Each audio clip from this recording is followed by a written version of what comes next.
I wasn't ruined by love. I was destroyed by telling the truth.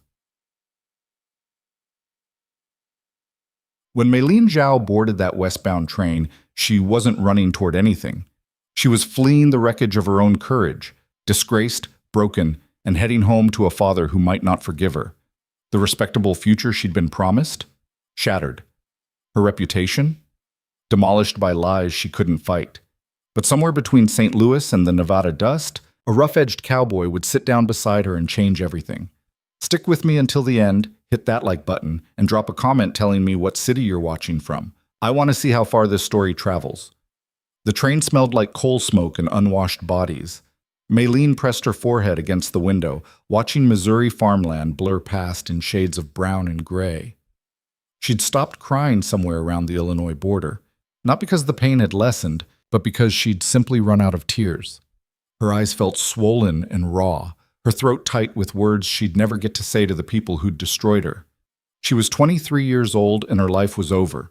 The thought kept circling back, landing in her chest like a stone. 23. Too old to start fresh. Too young to have accumulated this much ruin. The carpetbag at her feet held everything she owned now.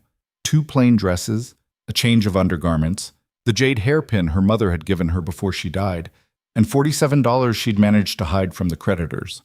Not the life she'd imagined when she left Nevada 18 months ago, bright-eyed and hopeful, sent east by her father to marry into respectability. "Marry well," he'd told her in his clipped English, his Cantonese accent still thick after 20 years in America. "Make good match, bring honor." She'd tried. She'd done everything right, and it had destroyed her anyway. The woman across the aisle kept staring. Meilin could feel it, that particular quality of attention white women gave her, curiosity mixed with distaste. She'd grown up with it in the Nevada mining towns, learned to make herself smaller, quieter, less of a target. But in St. Louis, she'd almost forgotten. Almost believed she could be seen as just a woman, not a Chinese woman. That had been her first mistake. She shifted in her seat, the horsehair padding poking through worn upholstery. Third-class passage. She couldn't afford better. The Hartwell family had made sure of that when they'd spread their lies, poisoned every well she might have drawn from. Within a week of her confrontation with Thomas Hartwell, every door in St. Louis society had slammed shut. The teaching position she'd secured at the Presbyterian school? Revoked. The room she'd been renting from Mrs. Patterson? Suddenly needed for family. The small allowance her father had arranged through his business contacts? Mysteriously stopped. They'd made her untouchable. And they'd done it so efficiently, so completely, that Meilin had finally understood the kind of power she'd been fighting. Not just money, though Thomas Hartwell's family had plenty of that. It was the power to rewrite reality itself, to make truth irrelevant, to turn a woman's honesty into evidence of her corruption. The train lurched, and Meilin's stomach lurched with it. She hadn't been able to keep much down since Kansas City. Anxiety had turned her insides to water, made every meal feel like swallowing stones. She thought about Thomas, really let herself think about him for the first time in days. She'd met him at a church social, of all places. He'd been polite, educated, well-dressed without being ostentatious. He'd asked about her background with what seemed like genuine interest, listened when she talked about her mother's family in Guangdong, about her father's work in the silver mines before he'd saved enough to buy land. "You're remarkable," he'd told her after their third meeting. "Most women I meet can barely discuss anything beyond fashion and gossip. But you have a real mind." She'd been so hungry for that recognition, so tired of being decorative, invisible, dismissed. The courtship had lasted 6 months, long enough for her to believe it was real, long enough for her to let her guard down, to share her dreams with him, how she wanted to help her father expand his business, how she thought Chinese merchants could build real power in the West if they worked together, pooled resources. "You're wasted on that frontier, hey?" Thomas had said, taking her hand in the parlor of Mrs. Patterson's boarding house, the chaperone discreetly reading in the corner. "You belong somewhere that appreciates intelligence in a woman, somewhere like St. Louis." She'd believed him. Then Sarah Chen had shown up at the boarding house. Meilin closed her eyes against the memory, but it played anyway, sharp as fresh glass. Sarah, stumbling up the steps in the rain, her fine dress mud-spattered, her carefully pinned hair falling loose. Sarah, who worked as a seamstress for one of the wealthy families on Locust Street. Sarah, who'd been seeing Thomas Hartwell for over a year. "You need to know," Sarah had gasped, water streaming down her face. Rain or tears, Maylene couldn't tell. "Before you make a terrible mistake, he promised to marry me. Her voice broke. He made promises. The chaperone had tried to send her away, but Maylene had insisted on hearing her out.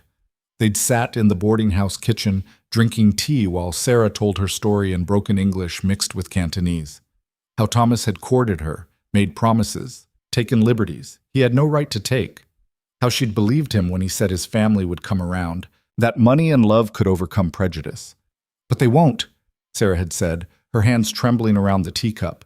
"They'll never let him marry Chinese, either of us. We're just—" She'd used a Cantonese phrase Maylene's mother had taught her. Entertainment for sons who need to learn their way around women before they marry their own kind. Maylene had wanted to dismiss it, wanted to believe Sarah was lying, mistaken, delusional. But the details were too specific. The gifts Thomas had given Sarah, Maylene had received identical ones. The promises he'd made, word for word the same. Even the places he'd taken them were identical, right down to the restaurant where he always ordered the duck. She'd confronted him the next day. That had been her second mistake. A gentleman would have apologized, made excuses, shown shame. Thomas Hartwell had gone still and cold, his handsome face settling into an expression Maylene had never seen before, calculation without warmth. "You're going to forget that woman came to see you," he'd said quietly.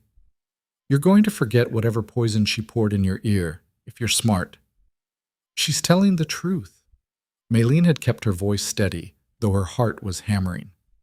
"I can see it." "What you can see, Thomas said, is an hysterical seamstress looking for attention. My father already paid her off once. Apparently it wasn't enough." "Paid her off for what?" His smile hadn't reached his eyes. "For making wild accusations that could damage our family's reputation. The same accusation she's apparently decided to repeat to you." "So it's true. It's nothing." He'd reached for her hand, but she'd pulled away. His jaw had tightened. "Maylene, you're an intelligent woman. Surely you understand how the world works. Men have experiences before marriage. It's natural. It doesn't mean anything. You told her you'd marry her." "I told her what she needed to hear." His voice had hardened. "Just like I've told you what you need to hear. Don't confuse the two." Maylene had stood up, her whole body shaking. "I'm not going to marry you." "Yes, you are." He'd stood too, moving close enough that she could smell his cologne, the same scent that had once made her heart race, now turning her stomach. "Because if you don't, I'll make sure every respectable family in this city knows exactly what kind of woman you really are." "What kind is that?" "The kind who throws herself at men above her station.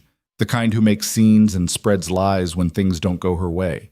The kind," he'd leaned closer, "who thought she could trap a Hartwell with fake virtue and calculated innocence." She'd slapped him. The sound had cracked through the parlor like a gunshot, and in the ringing silence that followed, Maylene had seen her future collapse. Thomas's hand had gone to his reddening cheek, his eyes turning to chips of ice. "You'll regret that," he'd said softly. "I promise you." He'd kept his promise. Within hours, his version of events was everywhere. The manipulative Chinese woman who'd tried to trap him into marriage, who'd grown violent when he'd gently rejected her advances, who'd even recruited another Chinese woman to help her scheme, planting false stories about his character. By the next morning, Mrs. Patterson had asked her to leave. By evening, the school had terminated her position. Within 3 days, every door was closed. She'd tried to fight back, written letters, sought meetings, told her side to anyone who would listen. But Thomas's family had money and connections and the automatic credibility that came with being white, wealthy, and established. Who was going to believe a Chinese woman over a Hartwell? Sarah had disappeared. Maylene had gone to her boarding house, but the landlady had claimed not to know anyone by that name. The seamstress shop where she'd worked said she'd left town.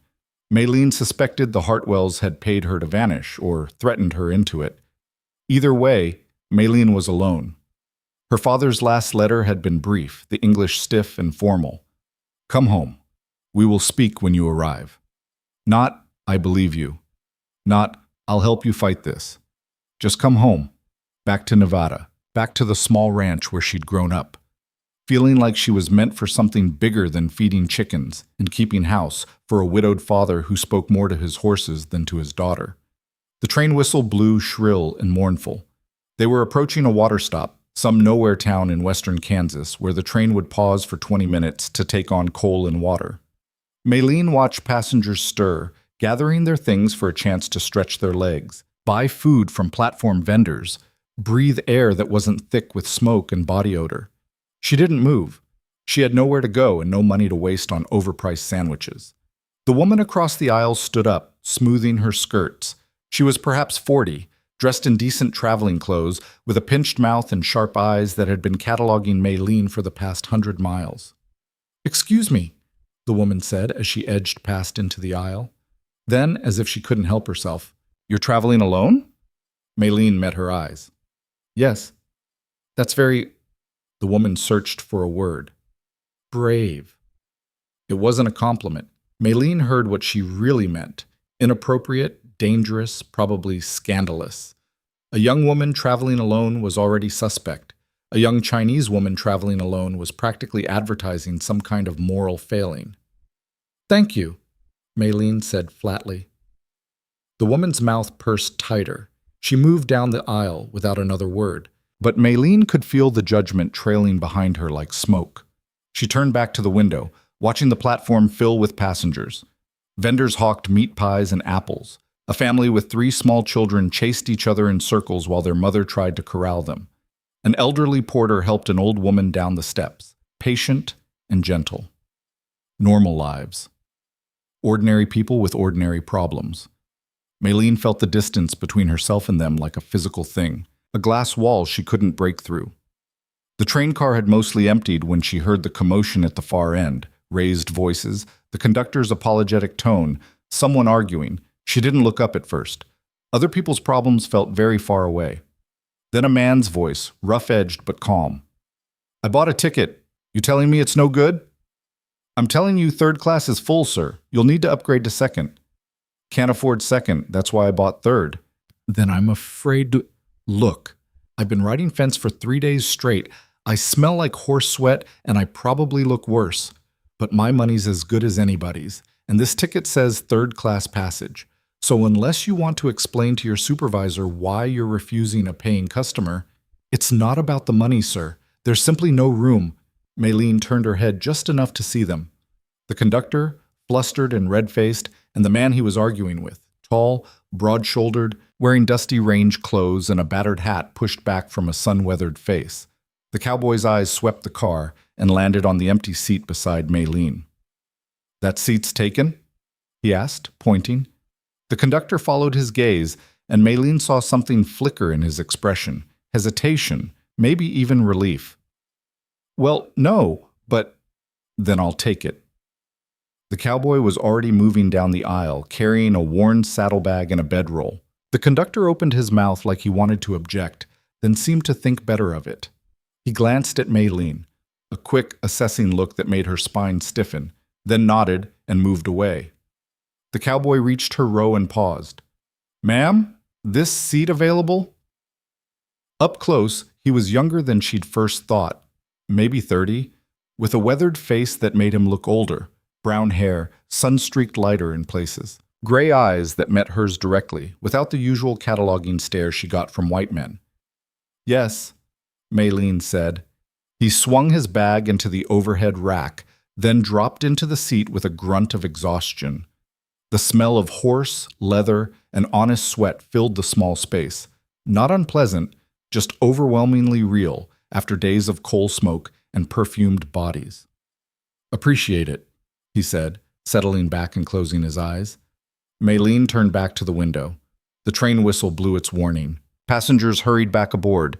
Within minutes, they were moving again, the platform falling behind as Kansas stretched out flat and endless under a white-hot sky. She assumed he'd sleep. Most men did after claiming their seats, snored through the miles while she stayed rigid and awake, hyper-aware of the masculine presence beside her. But after about 20 minutes, he spoke. "Long trip?" Maylene glanced over. He hadn't opened his eyes. "Excuse me?" You've got that look. He cracked one eye open, then the other. Like you've been on this train since the beginning of time and you'll be on it until the end. Despite everything, Maylene felt her mouth twitch towards something that wasn't quite a smile. St. Louis to Nevada. So yes, long. He nodded, sitting up straighter and pushing his hat back. Where in Nevada? Near Virginia City. My father has a ranch. Yeah? What kind? Horses, mostly, some cattle. Good country for horses. He said it like he knew what he was talking about, not just making conversation. I'm headed that way myself. Got a place outside of Carson City. Running Mustangs. Maylene had grown up around horse talk. It was one of the few subjects her father discussed freely, whereas English flowed more easily. Wild stock? Some. Catching and breaking, selling to the army mostly, some private buyers. He extended a hand. Harlan Cade. She looked at his hand, work-roughened, scarred knuckles, blunt fingers, honest hands. After a moment, she took it. Maylene Zhao. His grip was firm but brief, no lingering. That's a pretty name. Chinese? Here it came. The usual questions, the usual curiosity that would curdle into something uglier. Yes, she said, withdrawing her hand. Thought so. Had a friend worked the railroad, Chinese fellow, name of Wei. Best hand with dynamite I ever saw. Harlan said it casually, like he was commenting on the weather. He went back to California a couple years ago. Heard he's running a freight business now, doing pretty well. He says, Maylene blinked. No prying questions about her background. No comments about her accent. She had none. She'd been born in Nevada. No assumptions about what kind of work her people did. Just a story about a friend. That's good, she said carefully. That he's doing well. Yeah. Harlan pulled out a canteen and took a long drink, then offered it to her. You thirsty? It's just water. Clean. She hesitated, then accepted. The water was warm but fresh, tasting faintly of metal. She drank more than she'd meant to, suddenly aware of how dry her throat was. Thank you. Sure. He took the canteen back, capped it. Then, after a moment, you running from something or towards something? The question was so direct it knocked the breath out of her. Maylene stared at him, not sure how to answer, not sure why this stranger's question felt like it mattered. From, she finally said. Definitely from. Harlan nodded like this made perfect sense. Yeah, I figured. You've got that look too. What look? Like something chewed you up and spit you out, and you're still trying to figure out which parts are broken. It was so accurate that Maylene felt her throat close up. She turned sharply back to the window, blinking hard. Sorry, Harlan said after a moment. That was too familiar. My sister always says I talk to people like I've known them for years when I just met them 5 minutes ago. It's fine. Maylene's voice came out rougher than she intended. You're not wrong. They rode in silence for a while. The Kansas plains rolled past, endless and hypnotic. Maylene felt exhaustion creeping up on her, the kind of bone-deep tiredness that came from weeks of not sleeping right, not eating right, not being right. You want to talk about it? Harlan asked. No. Fair enough. More silence. Then, a man, Maylene heard herself say. In St. Louis. I was supposed to marry him, but he turned out to be... She stopped, not sure how to finish that sentence. A bastard? Harlan supplied helpfully. Yes. The word came out on a breath. A complete bastard. And when I called him on it, he made sure everyone in St. Louis knew I was the problem. Not him. Me. Harlan made a sound low in his throat. Not quite a growl, but close. Let me guess. Rich family? Connected? Very. And you're going home because there's nowhere else to go. It wasn't a question, but Maylene answered anyway. Yes. That's rough. He said it without pity, just stating a fact. What are you going to do when you get there? I don't know. It was the first time she'd admitted it out loud. My father, he sent me east to Marywell, to bring honor to the family, and I'm coming back with nothing but shame. Shame. Harlan turned to look at her fully. What the hell do you have to be ashamed of? I trusted the wrong person. I made a scene. I ruined... Stop. His voice was sharp enough to cut through her spiral. You didn't ruin anything. Some rich asshole played you, and when you stood up for yourself, he punished you for it. That's not shame. That's just proof that powerful people are cowards. Maylene stared at him. You don't even know what happened. I know enough. I know you're sitting here beating yourself up for having the guts to tell the truth. I know you're going home thinking you failed, when really, you just survived something that was designed to break you. He leaned back, crossing his arms. Seems to me the shame belongs to him and his family, not you. Something in Maylene's chest cracked open. Not breaking, but releasing. She felt tears prickling hot behind her eyes and forced them back through sheer will. Thank you, she whispered. Nothing to thank me for. Just telling you what I see. The train rocked on through the afternoon. Other passengers filtered back from the dining car or wherever they'd gone during the water stop. The woman across the aisle returned, saw Harlan sitting beside Maylene, and her eyebrows climbed toward her hairline. But she didn't say anything, just settled into her seat with obvious disapproval radiating off her like heat. Harlan noticed. Friend of yours? She thinks I'm scandalous for traveling alone. Huh. He glanced at the woman, who quickly looked away. Wonder what she thinks now that you're sitting next to a man who smells like 3 days of hard riding. Despite everything, Maylene laughed. It came out startled and rusty, like she'd forgotten how. She probably thinks I'm even more scandalous. Good. Give her something to talk about when she gets home. He grinned, a quick flash of humor that transformed his weathered face. Besides, we're practically chaperones for each other now. Very respectable. The absurdity of it made Maylene laugh again, and this time it felt almost normal. They talked through the afternoon in fits and starts, about horses, about Nevada, about the peculiar hell of long train journeys. Harlan told her about his ranch, how he'd started with nothing but a piece of land and a handful of wild horses, how he'd built it up through work that nearly killed him some years. But it's mine, he said. Every fence post, every broken bone, every horse that finally trusts me enough to take a saddle. Mine. Nobody can take that. Maylene heard what he wasn't saying, that he understood what it meant to build something from nothing, to fight for every inch of ground. As the sun started sinking toward the horizon, painting the plains gold and red, the conductor came through announcing they'd be stopping for the night at the next town, Kearney, Nebraska. Passengers with first or second class tickets would be put up in the hotel. Third class would have to make their own arrangements. Maylene's stomach dropped. She'd been trying not to think about overnight stops, about the fact that her $47 had to last all the way to Nevada, and she couldn't afford hotel rooms. Harlan seemed to sense her tension. You got a place to stay in Kearney? I'll find something. Uh-huh. He didn't push, but she could feel him thinking. When the train pulled into the station, Maylene gathered her carpet bag and followed the exodus of passengers onto the platform. The air was cooler now, the sky deepening to purple. She stood uncertainly, watching other passengers disperse, some toward the hotel, others to family waiting with wagons, still others to cheaper boarding houses they obviously knew about from previous trips. Maylene.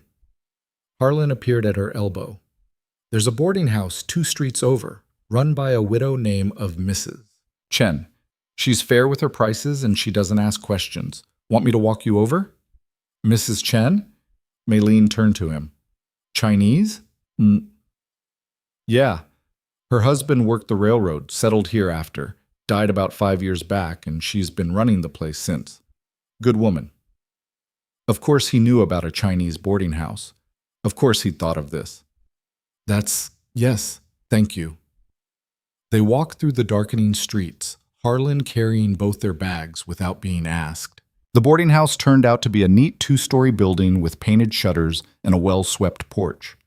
The woman who answered Harlan's knock was perhaps 50, with gray-threaded black hair pulled back severe and sharp eyes that softened when she saw him. Harlan Cade. She spoke English with a thick accent, but fluently. What brings you to my door? Evening, Mrs. Chen. Got a friend here needs a room for the night. Maylene Zhao. She's good people. Mrs. Chen's eyes shifted to Maylene, and something in her expression changed. Recognition, maybe, or understanding. You're traveling alone? Yes, ma'am. From where to where? St. Louis to Nevada. Mrs. Chen nodded slowly, like this confirmed something. Come in. I have room. $1 for the night, includes breakfast. It was less than Maylene had feared. She reached for her bag, but Harlan was already handing it to Mrs. Chen. I'll be at the hotel if you need anything, he told Maylene. We leave at 6 tomorrow. Thank you, Maylene said. Really? For... She gestured helplessly. Everything. Get some rest. You look like you need it. He tipped his hat to Mrs. Chen and disappeared back into the street, leaving Maylene standing in the boarding house hallway, feeling unmoored. Come, Mrs. Chen said, already climbing the stairs. I show you room. The room was small but clean, with a narrow bed, a washstand, and a window that looked out over the street. Mrs. Chen lit the lamp, then paused in the doorway. This man, she said. Harlan. He is good man.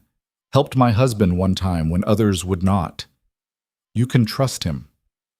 Maylene nodded, not sure what to say. Mrs. Chen studied her a moment longer. You are running from something bad, I think. Yes. Sometimes, Mrs. Chen said quietly, the worst thing that happens to us becomes the path to the best thing. You are young yet. The story is not finished. She left before Maylene could respond, closing the door softly behind her. Maylene sat on the edge of the narrow bed, her body aching with exhaustion, but her mind still racing. She thought about what Mrs. Chen had said, that the story wasn't finished, but it felt finished. It felt like she'd reached the end of something, and there was nothing left but going through the motions of whatever came after. She lay back on the bed, still fully dressed, and stared at the ceiling. Somewhere in the distance, a train whistle blew. Tomorrow she'd board again, ride another day west, get another day closer to home, and whatever waited there. But tonight, in this small room in a nowhere town, she let herself think about Harlan Cade's rough kindness, his easy assumption that she was worth defending, his conviction that the shame belonged to the people who'd lied, not to her.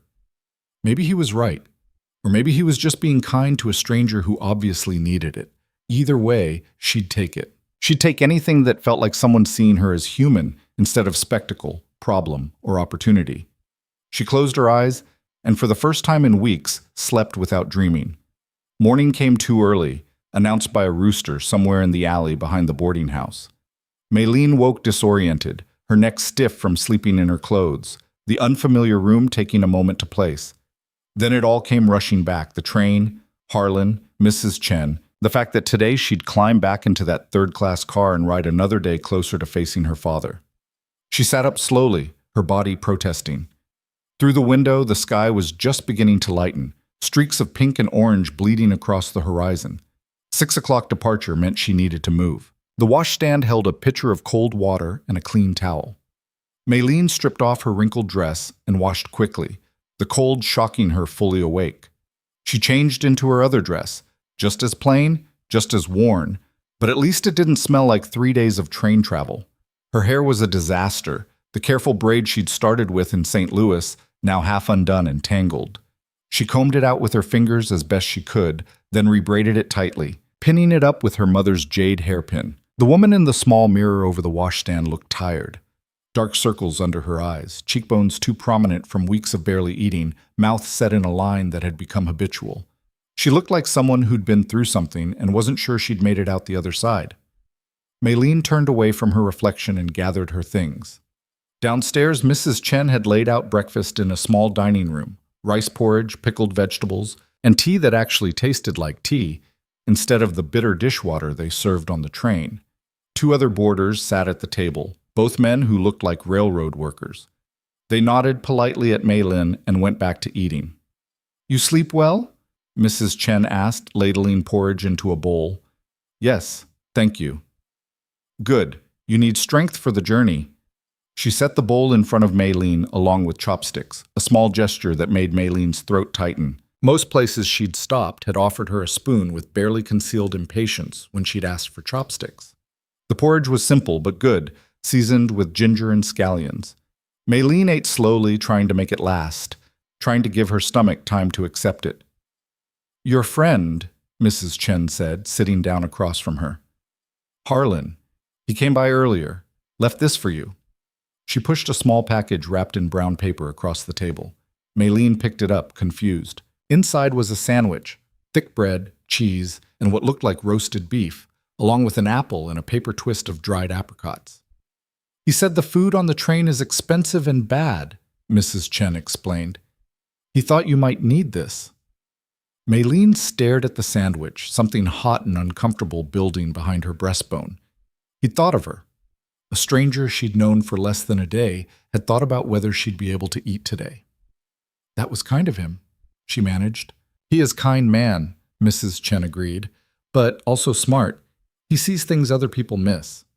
She paused, then added quietly in Cantonese, He sees you are worth helping. Maylene looked up sharply. Mrs. Chen's expression was gentle but knowing. Whatever happened to you, the older woman continued in Cantonese. It was not your fault. I can see it in how you carry yourself, like you think you deserve the weight. I should have been smarter, Maylene said, also in Cantonese. The words came easier in her mother's language.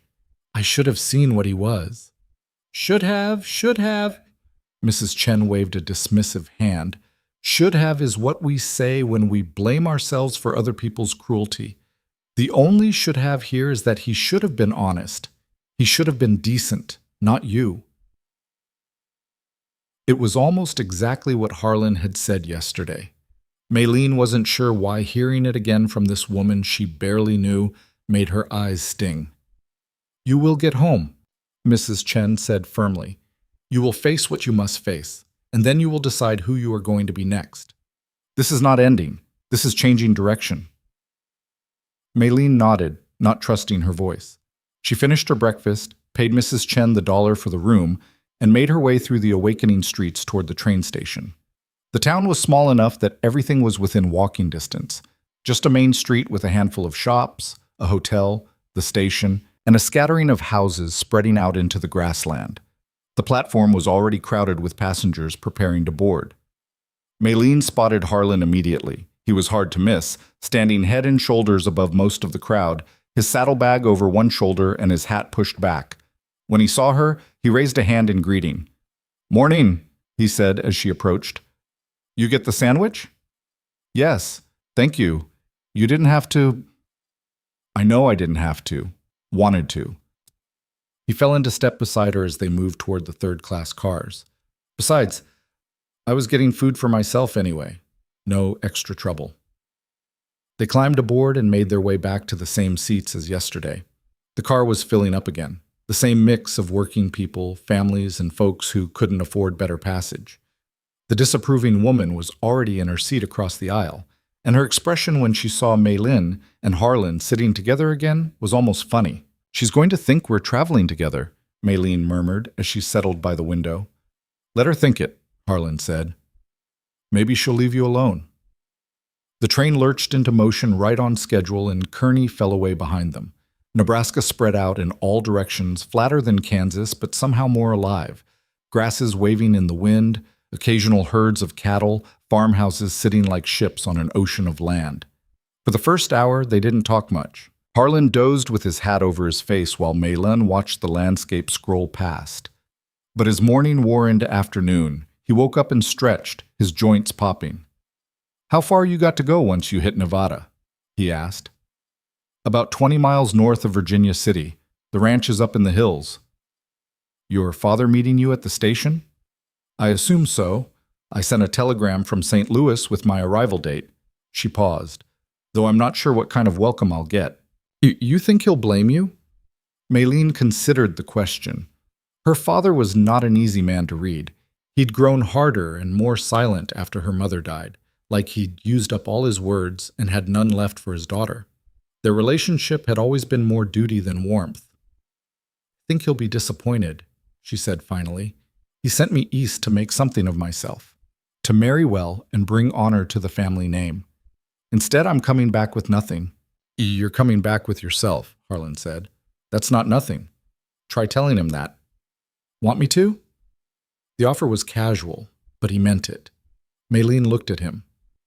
You'd really do that? Talk to my father? Why not? I'm headed in the same direction anyway. Wouldn't be out of my way to make sure you get home safe. You don't even know me. I know enough. He shifted in his seat to face her more directly. Look, I've seen what happens when people get chewed up by others with more power. My sister... He stopped, something crossing his face. She went through something similar. Different details, same story. Rich man, promises, lies. She came home thinking her life was over, that she'd shamed the family. Took years for her to see it wasn't her fault. What happened to her? She left. Went to California, started over. She's doing well now, runs a hotel in Sacramento. Married to a good man who treats her right. But it was hell getting there. His jaw tightened, and nobody helped her. Everyone just shook their heads and talked about what a shame it was, like she'd brought it on herself. Maybe she had. No. The word came out sharp. She didn't, and neither did you. Stop carrying their shame for them. Maylene wanted to argue, but she was tired of arguing with herself. Tired of the circular thoughts that always ended in the same place. If only she'd been smarter, more careful, less trusting. It's hard to let go of, she said quietly. I know. But you're going to have to try, or it'll eat you alive. They fell quiet again. Maylene unwrapped the sandwich he'd bought her and ate it slowly, surprised by how hungry she actually was. The bread was good, the beef tender. She split the apple with Harlan, who protested but accepted when she insisted. As the afternoon stretched on, other passengers around them settled into the rhythm of travel, reading, sleeping, talking in low voices. A woman a few rows up was trying to keep 3 small children entertained, her voice patient but fraying. The children were restless, bored, starting to squabble. Harlan watched them for a moment, then stood up and made his way down the aisle. Maylene saw him crouch down by the woman's seat, say something that made her smile tentatively. Then he pulled a piece of rope from his pocket and started doing tricks, making loops and knots appear and disappear, his rough hands surprisingly nimble. The children were mesmerized. Within minutes, all 3 were quiet, watching intently as Harlan showed them how to make a basic knot, then a more complicated one. The mother looked like she might cry from relief.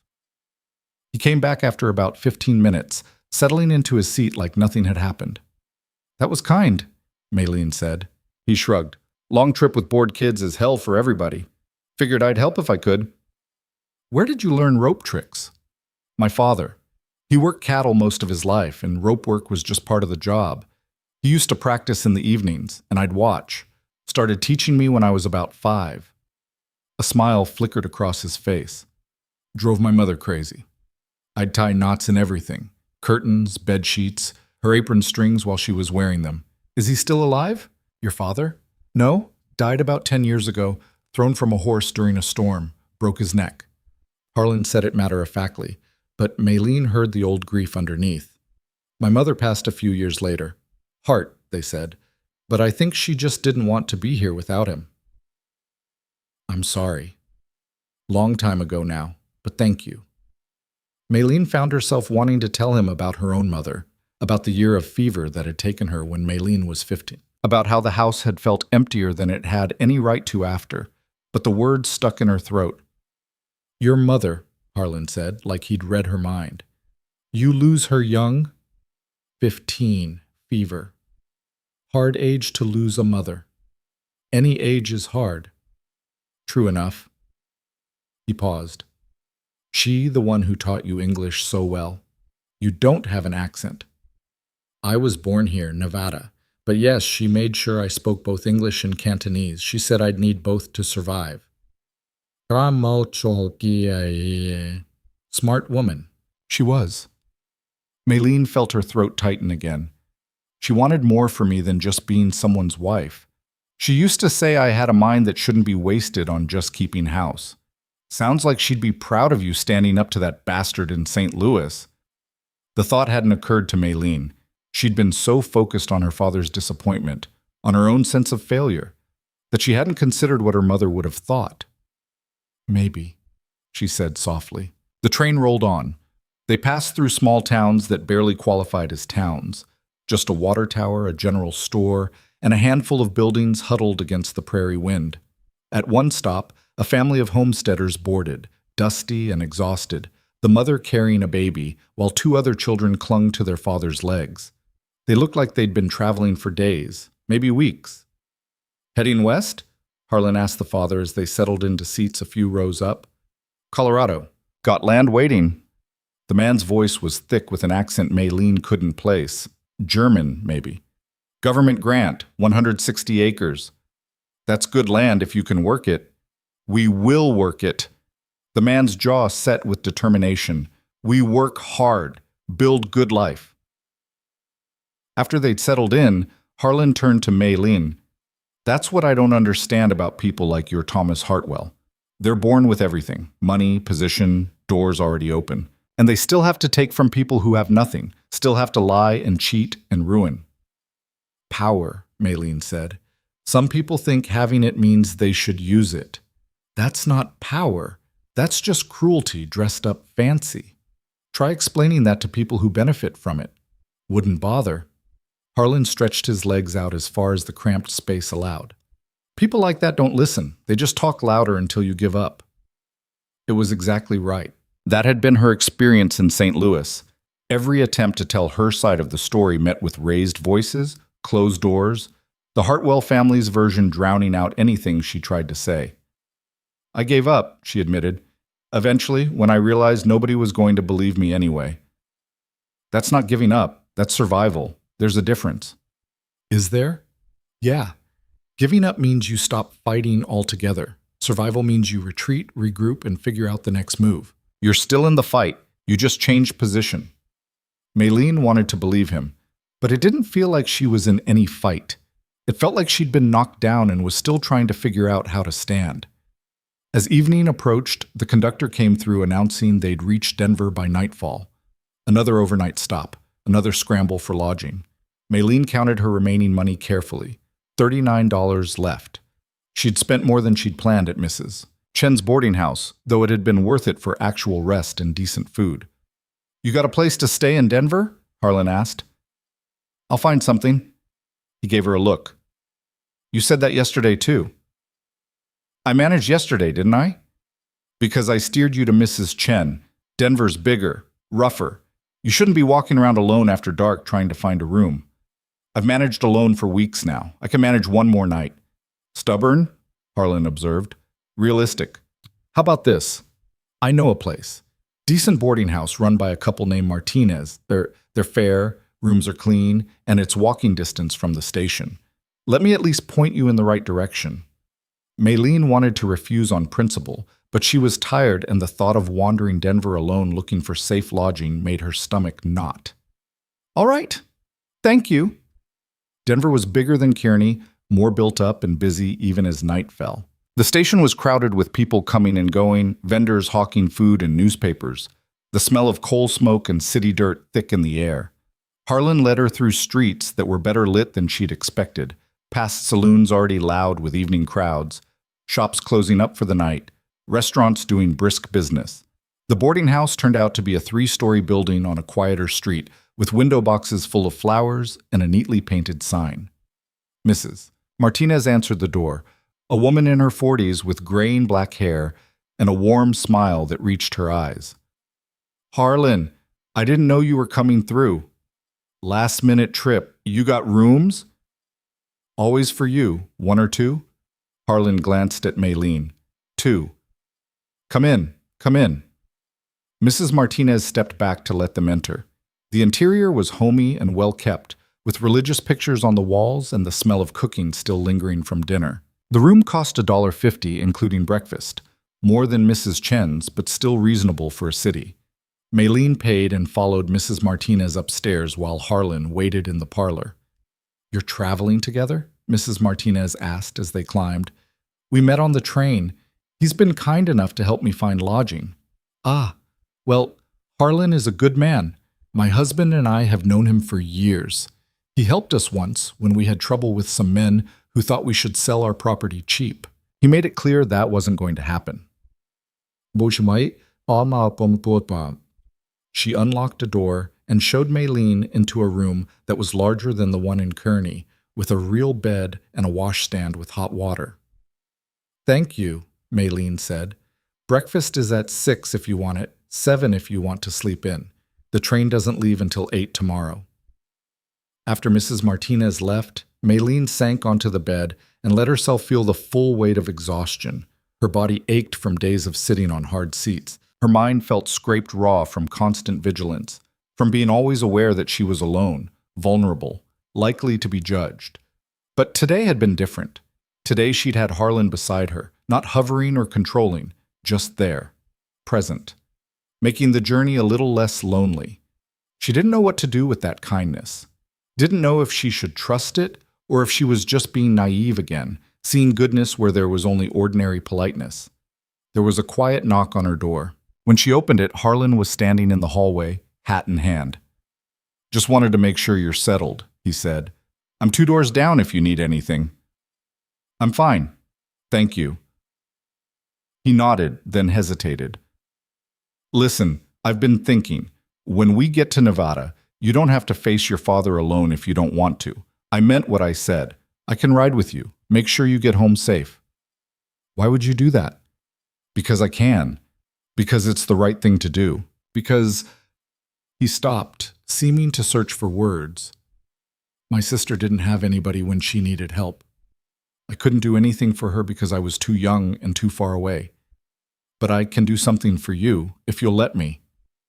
Maylene studied his face, weathered and honest, no hidden agenda that she could see. Just a man offering help because he'd seen someone who needed it. "I'll think about it," she said. "Fair enough. Get some rest." He disappeared down the hall, and Maylene closed her door, her mind spinning. She didn't know this man. Didn't know if his motives were as pure as they seemed or if there was something else underneath. But she wanted to believe him. Wanted to believe that some people really were just decent without expecting anything in return. She washed up and changed into her nightdress, then lay in the dark listening to the sounds of Denver settling in for the night. Distant music from the saloons, voices in the street, a dog barking somewhere close by. Tomorrow they'd board the train again. Another day west. Another day closer to home and whatever waited there. But maybe, just maybe, she wouldn't have to face it entirely alone. The next morning came gray and cloudy, threatening rain. Maylene woke early despite the later breakfast time and dressed carefully, braiding her hair with hands that weren't quite steady. Today would be the last full day on the train. Tomorrow, they'd reach Nevada. She found Harlan already in the dining room, eating eggs and bacon while talking with Mr. Martinez about horse prices. When he saw her, he stood and pulled out a chair. "Sleep well?" "Well enough." Breakfast was good, hot food and strong coffee that helped clear some of the fog from her head. Mrs. Martinez fussed over her, insisting she eat more, and Maylene found herself complying just to make the older woman happy. As they walked back to the station, the sky opened up, a sudden downpour that sent people scrambling for cover. Harlan grabbed Maylene's bag along with his own and they ran for the station overhang, arriving soaked and breathless. "Hell of a morning," Harlan said, shaking water off his hat. Maylene looked down at her dress, now plastered to her skin, and started laughing. It was absurd. Everything was absurd. She'd lost everything that mattered, was heading home in disgrace, and here she was laughing because she'd gotten caught in the rain. Harlan grinned. "There you go. That's better." "What is?" "Laughing. You should do it more often." The train was delayed 20 minutes while they waited for the rain to pass, but eventually they boarded and found their now familiar seats. The car was less crowded today. Apparently the rain had convinced some passengers to wait for better weather. As the train pulled out of Denver and started climbing into the mountains, Maylene felt her anxiety ratcheting up. They were so close now. By tomorrow evening, she'd be home, facing her father, trying to explain what had happened in a way that might make sense. "Tell me about your ranch," she said suddenly, needing distraction. "How did you end up in the horse business?" Harlan settled back, clearly willing to talk. "Started with necessity, really. After my father died, I inherited some land, but not much else. No money, no stock, nothing to work with. But I'd always been good with horses, and there were Mustangs running wild in the hills. So I figured I'd catch some, break them, sell them. Seemed simple enough." "Was it? Hell no." He laughed. "First horse I tried to break nearly killed me, threw me into a fence post, broke 3 ribs, and gave me a concussion. I was laid up for 2 months. "But you kept doing it." "Didn't have much choice. It was that or starve. So I learned, slowly, painfully, with a lot of mistakes." But eventually I figured out how to approach them, how to gentle them instead of just breaking their spirit. Turns out horses respond better when you treat them like they have some say in the matter. Like people, Maylene said. Exactly like people. He glanced at her. You ride? Some. My father taught me the basics, but he never had much patience for teaching. I learned more by watching. That's the best way sometimes. Watching, trying, failing, trying again. He paused. You any good with numbers? Business side of things? Better than I am with horses, probably. My mother taught me. She used to help my father with the books until she got too sick. After she died, he just muddled through on his own. Bet he could use the help now. Maybe. If he'll let me. Make him let you. Show him you're useful. Harder to dismiss someone when they're making you money. It was practical advice, and it resonated. Maylene had been so focused on the shame of returning, on her failure to marry well, that she hadn't thought about what she might actually contribute. But she was educated, literate in both English and Cantonese, good with figures. Those were skills that had value, even on a Nevada ranch. Thank you, she said. For what? For talking to me like I have options, like I'm not just going home to hide. You're not. You're going home to regroup. Big difference. The train climbed higher into the mountains, the landscape changing from plains to foothills to true mountains with pine trees and rushing streams. The air grew thinner, cooler. Some passengers looked queasy from the altitude, but Maylene felt all right. She'd grown up in high country. Her body was used to it. As afternoon faded toward evening, Harlan pulled out a deck of cards and taught her to play poker. She picked it up quickly, her card sense sharp, and within an hour she was beating him more often than not. You're hustling me, he accused without heat. You're just a bad bluffer. I'm an excellent bluffer. You're just too smart for your own good. They played until the light failed and it became too dark to see the cards properly. Then they sat in companionable silence as the train rocked through the mountain passes, heading west toward whatever came next. Maylene, Harlan said quietly, when you get home, whatever your father says, whatever happens, remember you survived something designed to destroy you. That takes strength most people don't have. Don't let anybody make you forget that. She nodded, her throat too tight to speak. Outside, the mountains gave way to high desert as they descended the western slope. Tomorrow, they'd cross into Nevada. Tomorrow, her old life would be waiting. But tonight, for just a few more hours, she could sit here with someone who saw her as more than her mistakes, who treated her like she deserved dignity and respect. It wasn't much, but it was enough to make her think maybe Mrs. Chen had been right. Maybe the story really wasn't finished after all. The Nevada border came and went sometime before dawn. Maylene knew because she was awake when it happened, staring out the window at darkness broken only by the occasional light of a distant ranch house. She hadn't slept much. Every mile west had wound her tighter until her whole body felt like a spring ready to snap. Harlan was asleep across from her, his hat tipped over his eyes, arms crossed over his chest. He'd offered again last night to ride with her to her father's ranch, and this time she'd said yes, not because she couldn't face it alone, but because maybe she didn't have to. Maybe accepting help wasn't the same as being weak. The train pulled into Virginia City just after noon, the whistle announcing their arrival with a long, mournful wail. Maylene's hands were shaking as she gathered her carpet bag. This was it. No more delays. No more distance. Home was 20 miles north, and her father would be waiting. You all right? Harlan asked, studying her face.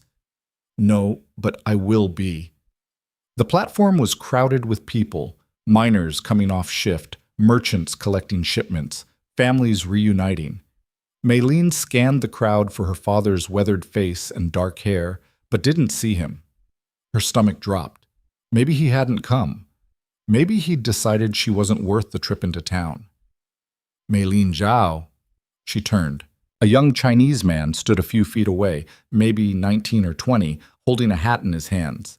He looked vaguely familiar, but she couldn't place him. Yes? I'm Wei Chen. I work for your father. He sent me to fetch you. The young man's English was accented but clear. He glanced at Harlan uncertainly. Are you? This is Harlan Cade, Maylene said. He's a friend. He'll be riding with us. Wei Chen's eyebrows rose slightly, but he nodded. The wagon is this way. They followed him through the crowded streets of Virginia City. The town had grown since Maylene left. More buildings, more people, more noise. The silver boom was still going strong, drawing fortune seekers from everywhere. Chinese laborers worked alongside white miners, though they lived in separate quarters and got paid half as much for the same work. The wagon was a sturdy farm vehicle with 2 horses hitched to it. Wei Chen loaded their bags into the back while Harlan helped Maylene up onto the bench seat. Then Wei climbed up, took the reins, and they started north out of town. For the first few miles, nobody spoke. Maylene watched familiar landscape roll past, sagebrush and rock, mountains in the distance, the big sky that she'd almost forgotten about in St. Louis. It was harsher than Missouri, less forgiving, but it was home in a way the city had never been. "How is my father?" she finally asked Wei Chen. The young man kept his eyes on the road. "He is well, working hard, as always." "And the ranch?" "Doing all right. The horses are good this year. We sold 6 to the army last month." It was careful, neutral information. Wei Chen wasn't going to tell her anything that mattered, anything about whether her father was angry or disappointed or simply indifferent to her return. "Does he know what happened in St. Louis?" The question came out smaller than she'd intended. Wei Chen hesitated. "He received your letter. He did not discuss it with me." Of course he hadn't. Her father didn't discuss personal matters with his workers. He barely discussed them with his own daughter. Harlan had been quiet, but now he spoke up. "How long you worked for Mr. Zhao?" 2 years, Wei Chen said. "I came from California. Mr. Zhao needed help with the horses, and my father knew him from the old days. He gave me a chance." "You good with horses?" "Learning. Mr. Zhao is a good teacher when he chooses to teach." There was something in the way he said it, a hint of frustration mixed with respect. Maylene understood. Her father was brilliant with horses, patient and intuitive in ways he never was with people, but getting him to explain what he knew was like pulling teeth. They rode on through the afternoon, the road climbing into the hills where the air was cooler and pine trees began to appear among the sage. Maylene knew every turn, every landmark. That boulder shaped like a sleeping bear, the creek where she'd learned to fish, the old cabin where a hermit had lived until he had died one winter, and nobody found him until spring. As the sun started sinking toward the western mountains, they crested a rise and the ranch came into view below. A collection of buildings clustered in a valley, with corrals and pastures spreading out around them. It looked smaller than she remembered, more worn. The barn needed paint. One of the corral fences was patched with mismatched boards. Her father was standing on the porch of the main house, waiting. Maylene's breath caught in her chest. He looked older than she remembered, grayer, more stooped. 2 years had been harder on him than she'd realized. Wei Chen drove the wagon up to the house and stopped. For a long moment, nobody moved. Then her father came down the steps, walking slowly, his face unreadable. Maylene climbed down from the wagon, her legs shaky. She stood there, carpetbag in hand, waiting for him to speak first. "You are home," he said in Cantonese. His voice was flat, giving nothing away. "Yes, father." He looked at her for a long moment, his dark eyes searching her face. Then he glanced at Harlan, who had dismounted and was standing a respectful distance away. "Who is this?" her father asked, still in Cantonese. "Harlan Cade. He helped me on the journey. He has a ranch near Carson City." Her father switched to English, addressing Harlan directly. "You bring my daughter home?" "She brought herself home, sir. I just rode along to make sure she got here safe." It was the right answer. Maylene saw her father's expression shift slightly, not quite approval, but not dismissal either. "You will stay for suppers," her father said. It wasn't a question. "Appreciate the offer, sir, but I don't want to impose." "You helped my daughter. You will eat." He turned to Wei Chen. "Take care of the horses. Put Mr. Cade's gear in the bunkhouse." "Yes, sir." Her father looked at Maylene again. "Come, we will talk." He turned and walked back into the house, and after a moment's hesitation, Maylene followed.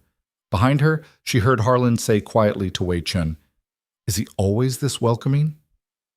"This is welcoming," Wei Chen replied. You should see him when he is angry." Inside, the house was exactly as she remembered: sparse, clean, functional. No decoration except for a single photograph of her mother on the mantel, taken when she was young and still smiling easily. The furniture was the same, the rugs were the same, even the smell was the same. Wood smoke and leather, and the faint scent of the herbs her mother had grown in pots by the window. Her father gestured to the kitchen table. "Sit." Maylene sat. Her father moved around the kitchen, putting a kettle on the stove, gathering tea things. His movements were careful, practiced. He'd learned to cook for himself after her mother died, learned to manage a household on his own. When the tea was ready, he poured 2 cups and sat down across from her. "Tell me what happened," he said in Cantonese. "The truth." So she told him. All of it. Meeting Thomas, the courtship, Sarah Chen's warning, the confrontation, the lies, the way she'd been systematically destroyed. Her father listened without interrupting, his face giving away nothing. When she finished, he was quiet for a long time. Then he said, "You struck him." "Yes, that was foolish." Maylene felt anger flare hot in her chest. "He deserved it." "Perhaps, but you gave him a weapon to use against you. You gave him proof that you were violent, unstable. You made it easier for him to convince others of his lies." "So I should have just accepted it? Let him treat me like I was nothing? You should have been smarter." Her father's voice was hard. "You should have walked away. Come home. Let it go. Instead, you fought and you lost." The words hit like a slap. Maylene stood up, her chair scraping loud against the floor. "I lost because the game was rigged. I lost because I was Chinese and he was white and rich and connected, not because I was stupid. Sit down. No, I'm tired of being told I should have been smarter, should have seen it coming, should have done something different. I did the best I could with what I knew. And yes, I failed. But at least I failed trying to do the right thing instead of just accepting being treated like garbage." "Jas Bausis Osai." Her father's expression didn't change. "Are you finished?" Maylene wanted to throw her teacup at the wall. Instead, she forced herself to sit back down, breathing hard. "I received letters," her father said after a moment, "from people in St. Louis, business associates who have connections there. They told me about the Hartwell family, about Thomas Hartwell specifically." Maylene's head snapped up. "What?" "He has done this before. Other women. Always the same pattern: courtship, promises, then lies when the woman becomes inconvenient. His family protects him, pays off the women, or ruins them. You were not the first. You will not be the last." "You knew this?" "I learned it. After I received your letter, I made inquiries. I wanted to know if you were telling the truth or if you had been foolish." "And? You were telling the truth, but you were also foolish." He took a sip of tea, watching her over the rim of his cup. The foolishness was not in trusting him. It was in thinking you could fight his family and win. Maylene felt something crack open inside her, not breaking, but releasing. "You believe me?" "Of course I believe you. You are my daughter. You do not lie." He set down his cup. "But belief does not change the situation. You are here because you have nowhere else to go. That is not a victory." "I know that." "Do you?" He leaned forward slightly. "Or do you still think this is temporary? That somehow you will go back to St. Louis or find another city, another chance to escape this place?" The question cut too close. Maylene looked away. "This is your home," her father said quietly. "This ranch, this valley, these mountains. You were born here. Your mother is buried here. I will die here. Whether you accept that or spend the rest of your life wishing you were somewhere else, that is your choice. It's not much of a choice." "No, but it is the one you have." He stood up. "Unpack your things. Supper will be ready soon. Your friend can eat with us. Then he will sleep in the bunkhouse." He walked out, leaving Maylene sitting at the table with cold tea and a head full of thoughts that wouldn't settle. She went to her old room. It was exactly as she'd left it, like a shrine to who she'd been at 21. Simple furniture, a narrow bed, books stacked on a shelf that her mother had bought her one at a time. She sat on the bed and put her face in her hands. Her father believed her. That should have been enough. But somehow it felt hollow, like a consolation prize instead of vindication. She heard voices outside, her father and Harlan talking in low tones. She couldn't make out the words, but the rhythm was conversational, not confrontational. After a few minutes, she got up and went to the window. They were standing by the corral, looking at the horses. Her father was gesturing, explaining something, and Harlan was listening with the focused attention of someone who actually cared. As she watched, her father walked over to one of the mares, a beautiful paint with intelligent eyes, and ran his hand along her flank. Harlan followed, and her father let him approach the horse, correcting his stance with a brief touch to his shoulder. It was more physical interaction than Maylene had seen her father have with anyone in years. She turned away from the window and started unpacking her carpet bag, hanging up her dresses and putting her few belongings in the dresser. When she found her mother's jade hairpin, she held it for a long moment, running her thumb over the smooth stone. "You wanted more for me than this," she whispered. "I'm sorry I couldn't make it happen." But even as she said it, she knew it wasn't quite true. Her mother hadn't wanted her to escape the ranch. She'd wanted her to have choices, to use her mind, to not be limited by other people's expectations. Coming home didn't mean those things were impossible. It just meant she'd have to fight for them here instead of somewhere else. Supper was venison stew and rice, simple but well cooked. Wei Chen joined them at the table, which seemed to be the custom. Her father ate with his workers, treated them like family, because he had no other family except Maylene. The conversation was stilted at first, everyone careful with their words. But gradually, it loosened. Harlan asked about the horse operation, and her father explained their breeding program, the bloodlines they were trying to develop, the challenges of selling quality stock when most buyers just wanted cheap work animals. "You need to find buyers who understand value," Harlan said. "Army's steady, but they don't pay premium prices.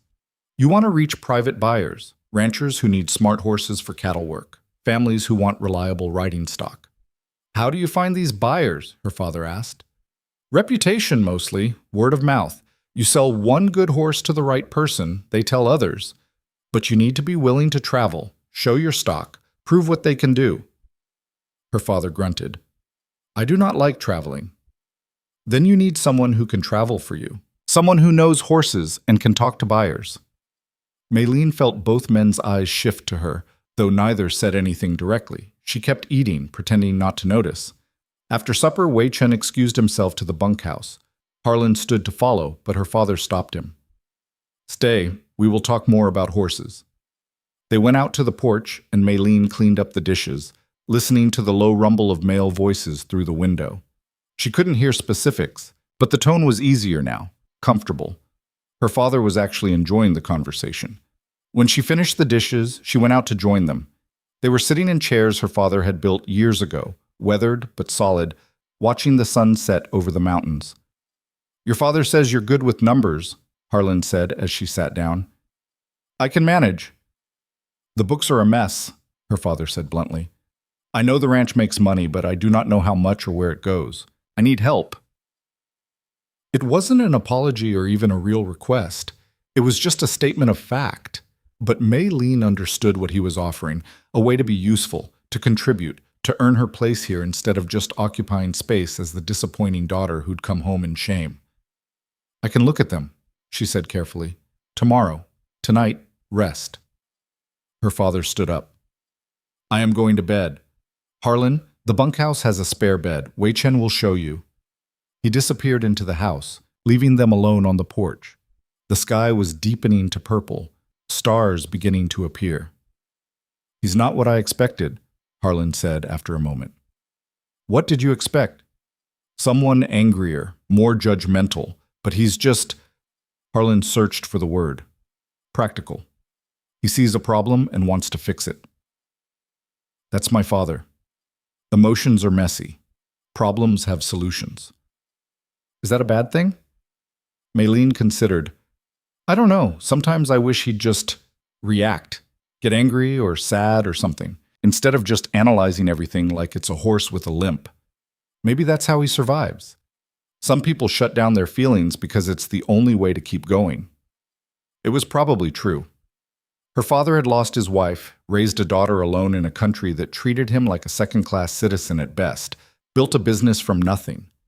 Maybe he couldn't afford to feel everything and still function. "Thank you for coming with me," Maylene said. "You didn't have to." "I wanted to.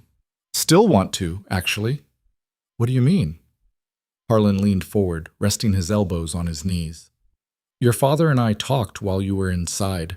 About horses, mostly, but also about you." Maylene's stomach tightened. "What about me?" "He knows you're smart, knows you're capable, but he doesn't know what to do with you. He sent you east because he thought that's what you needed. A chance to marry well, have an easier life than what this ranch could offer. Now that you're back, he's trying to figure out how to use your skills without, without making you feel like you're trapped."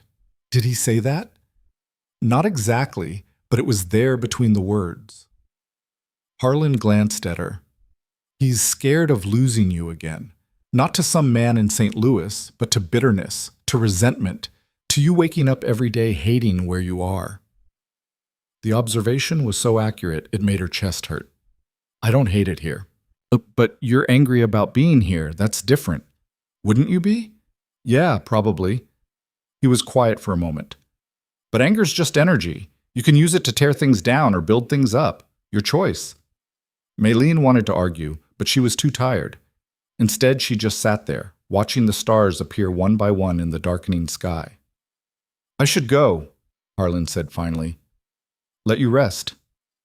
"Will you stay a few days? My father seems to like you." "If you want me to." "I do." He smiled, that same warm grin that had startled her when they first met. "Then I'll stay. Besides, I want to see these horses of your father's. If they're half as good as he says, might be worth talking about breeding arrangements." After he left, Maylene stayed on the porch a while longer. The night was cool but not cold, the air clean and sharp after days of train smoke.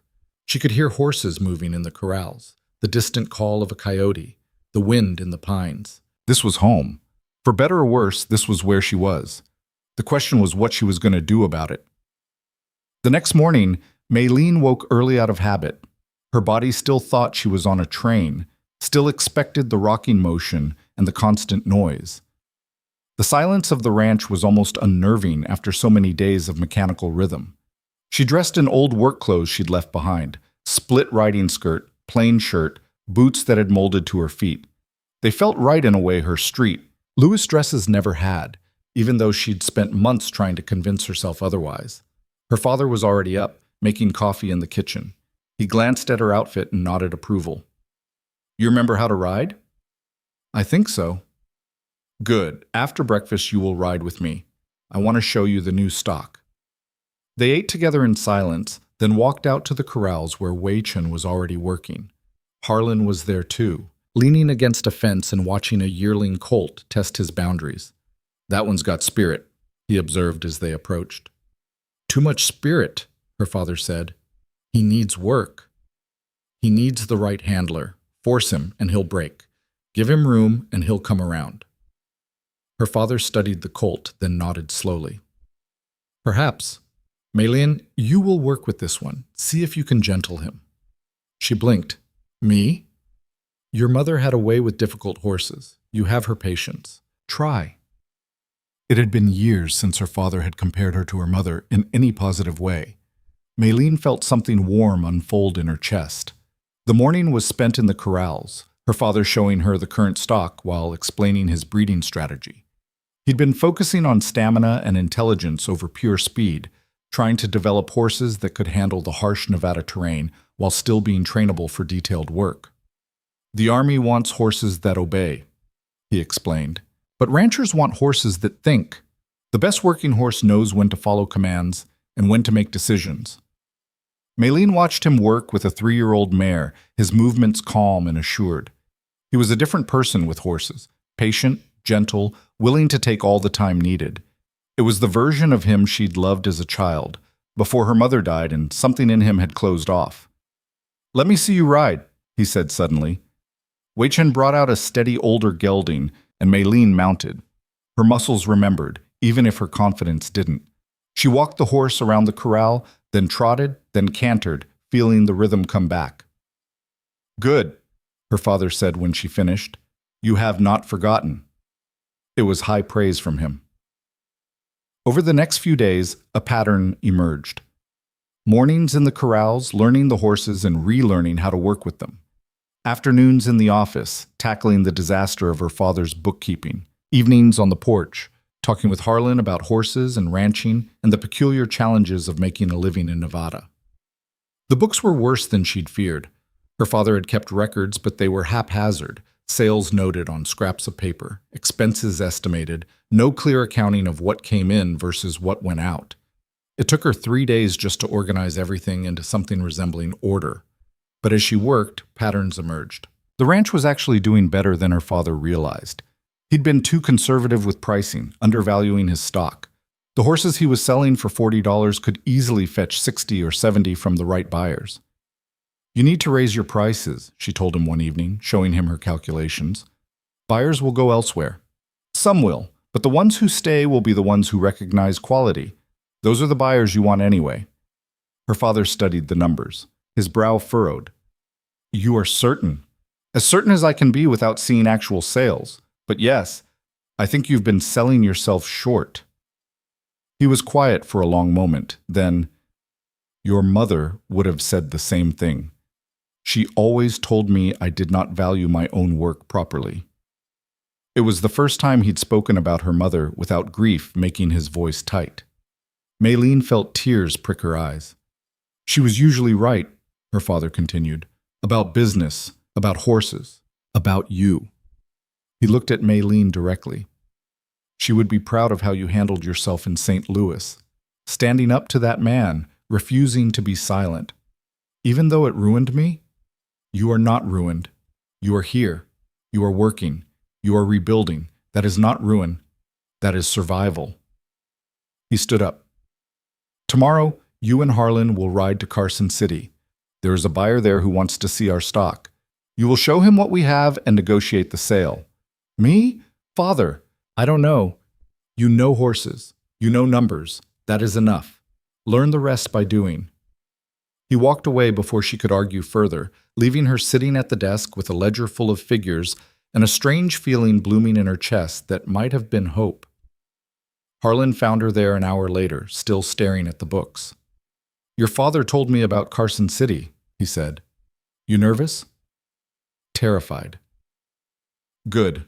Means you'll be careful." He sat down across from her. "Want some advice? Please. Don't apologize for your prices. Don't explain or justify. Just state what the horse is worth and let the buyer argue if they want. Most people will just accept it because you sound confident." "What if I don't feel confident?" "Fake it. Nobody can tell the difference from outside." Maylene laughed despite herself. "Is that what you do?" "Every damn day." He grinned. "I'm just a guy who's good with horses. Half the time I have no idea what I'm doing. But I act like I do, and it works out more often than not." It was strangely reassuring, the idea that competence was partly just performed confidence. "Thank you," she said, "for staying, for helping. I'm not ready to leave yet anyway." He said it casually, but there was weight underneath. "Your father's horses are impressive, and the country's beautiful, plus the company's not bad." Maylene felt heat rise in her cheeks and looked away. "You don't have to flatter me." "I'm not. I'm just stating facts." He stood up. "Get some rest. Tomorrow's a long ride." That night, lying in her childhood bed, Maylene thought about everything that had changed in such a short time. A week ago, she'd been on a train, broken and ashamed, heading home because there was nowhere else to go. Now she had work that mattered, skills that were useful, and a father who was trusting her with real responsibility. It wasn't the life she'd imagined in St. Louis, but maybe it was the life she'd needed all along.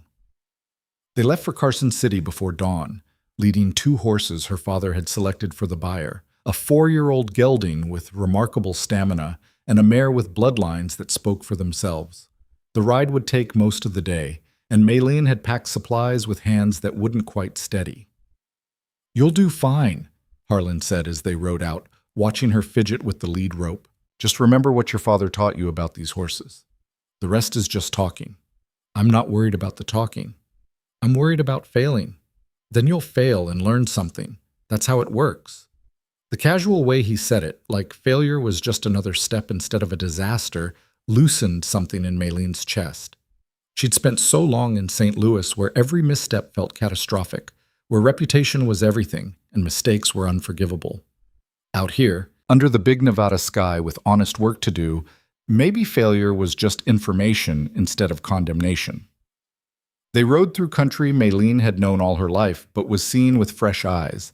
The way morning light turned the sage silver, how the mountains changed color as the sun climbed, the particular quality of air at this elevation that made everything feel sharper, clearer. Harlan rode easy beside her, comfortable in the saddle in a way that spoke of years spent exactly like this. "Tell me about your ranch," she said after they'd been riding a few hours. "You've heard all about my disaster in St. Louis, but I don't know much about you." "Not much to tell. I've got about 300 acres outside Carson City, running Mustangs mostly.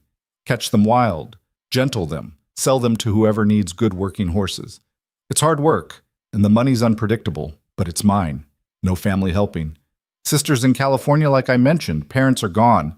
It's just me and a couple of hands I hire seasonal." He glanced at her. "Gets lonely sometimes, if I'm being honest, but it beats working for someone else." "Don't you want to get married? Have a family?" The question came out before she could stop it, too personal for casual conversation. But Harlan didn't seem bothered. "Sure, eventually, but most women take one look at a horse ranch in the middle of Nevada and decide they'd rather find someone with steadier prospects. Can't say I blame them. The right woman wouldn't care about that. Maybe, haven't met her yet, though." He was quiet for a moment. "What about you? After everything that happened, you planning to try again? Find someone worth marrying?" Maylene laughed bitterly. "I don't think marriage is in my future anymore. Between my reputation and the fact that I'm back here instead of in civilized society, I'm not exactly a catch. That's the stupidest thing I've heard all week." She turned to stare at him. "Excuse me?" "You heard me. You're smart, capable, good with horses and numbers, brave enough to stand up to powerful people even when it costs you everything. Any man who doesn't see that as valuable is an idiot who doesn't deserve you anyway." The conviction in his voice caught her off guard. "You barely know me. I know enough. I've seen how you carry yourself, how you work, how you treat people. That's more than most folks show in months of acquaintance." He adjusted his hat against the sun. "Besides, being back in Nevada doesn't make you less civilized. It just makes you more useful." Maylene didn't know what to say to that, so she said nothing. But something warm had settled in her chest, something that felt dangerously like hope. They stopped to water the horses at a creek around midday, sharing the lunch Wei Chen had packed: cold chicken, bread, and apples that were starting to wrinkle, but still sweet. Maylene sat on a rock and watched Harlan with the horses, noting how they responded to him with trust instead of fear. "You're good with them," she observed.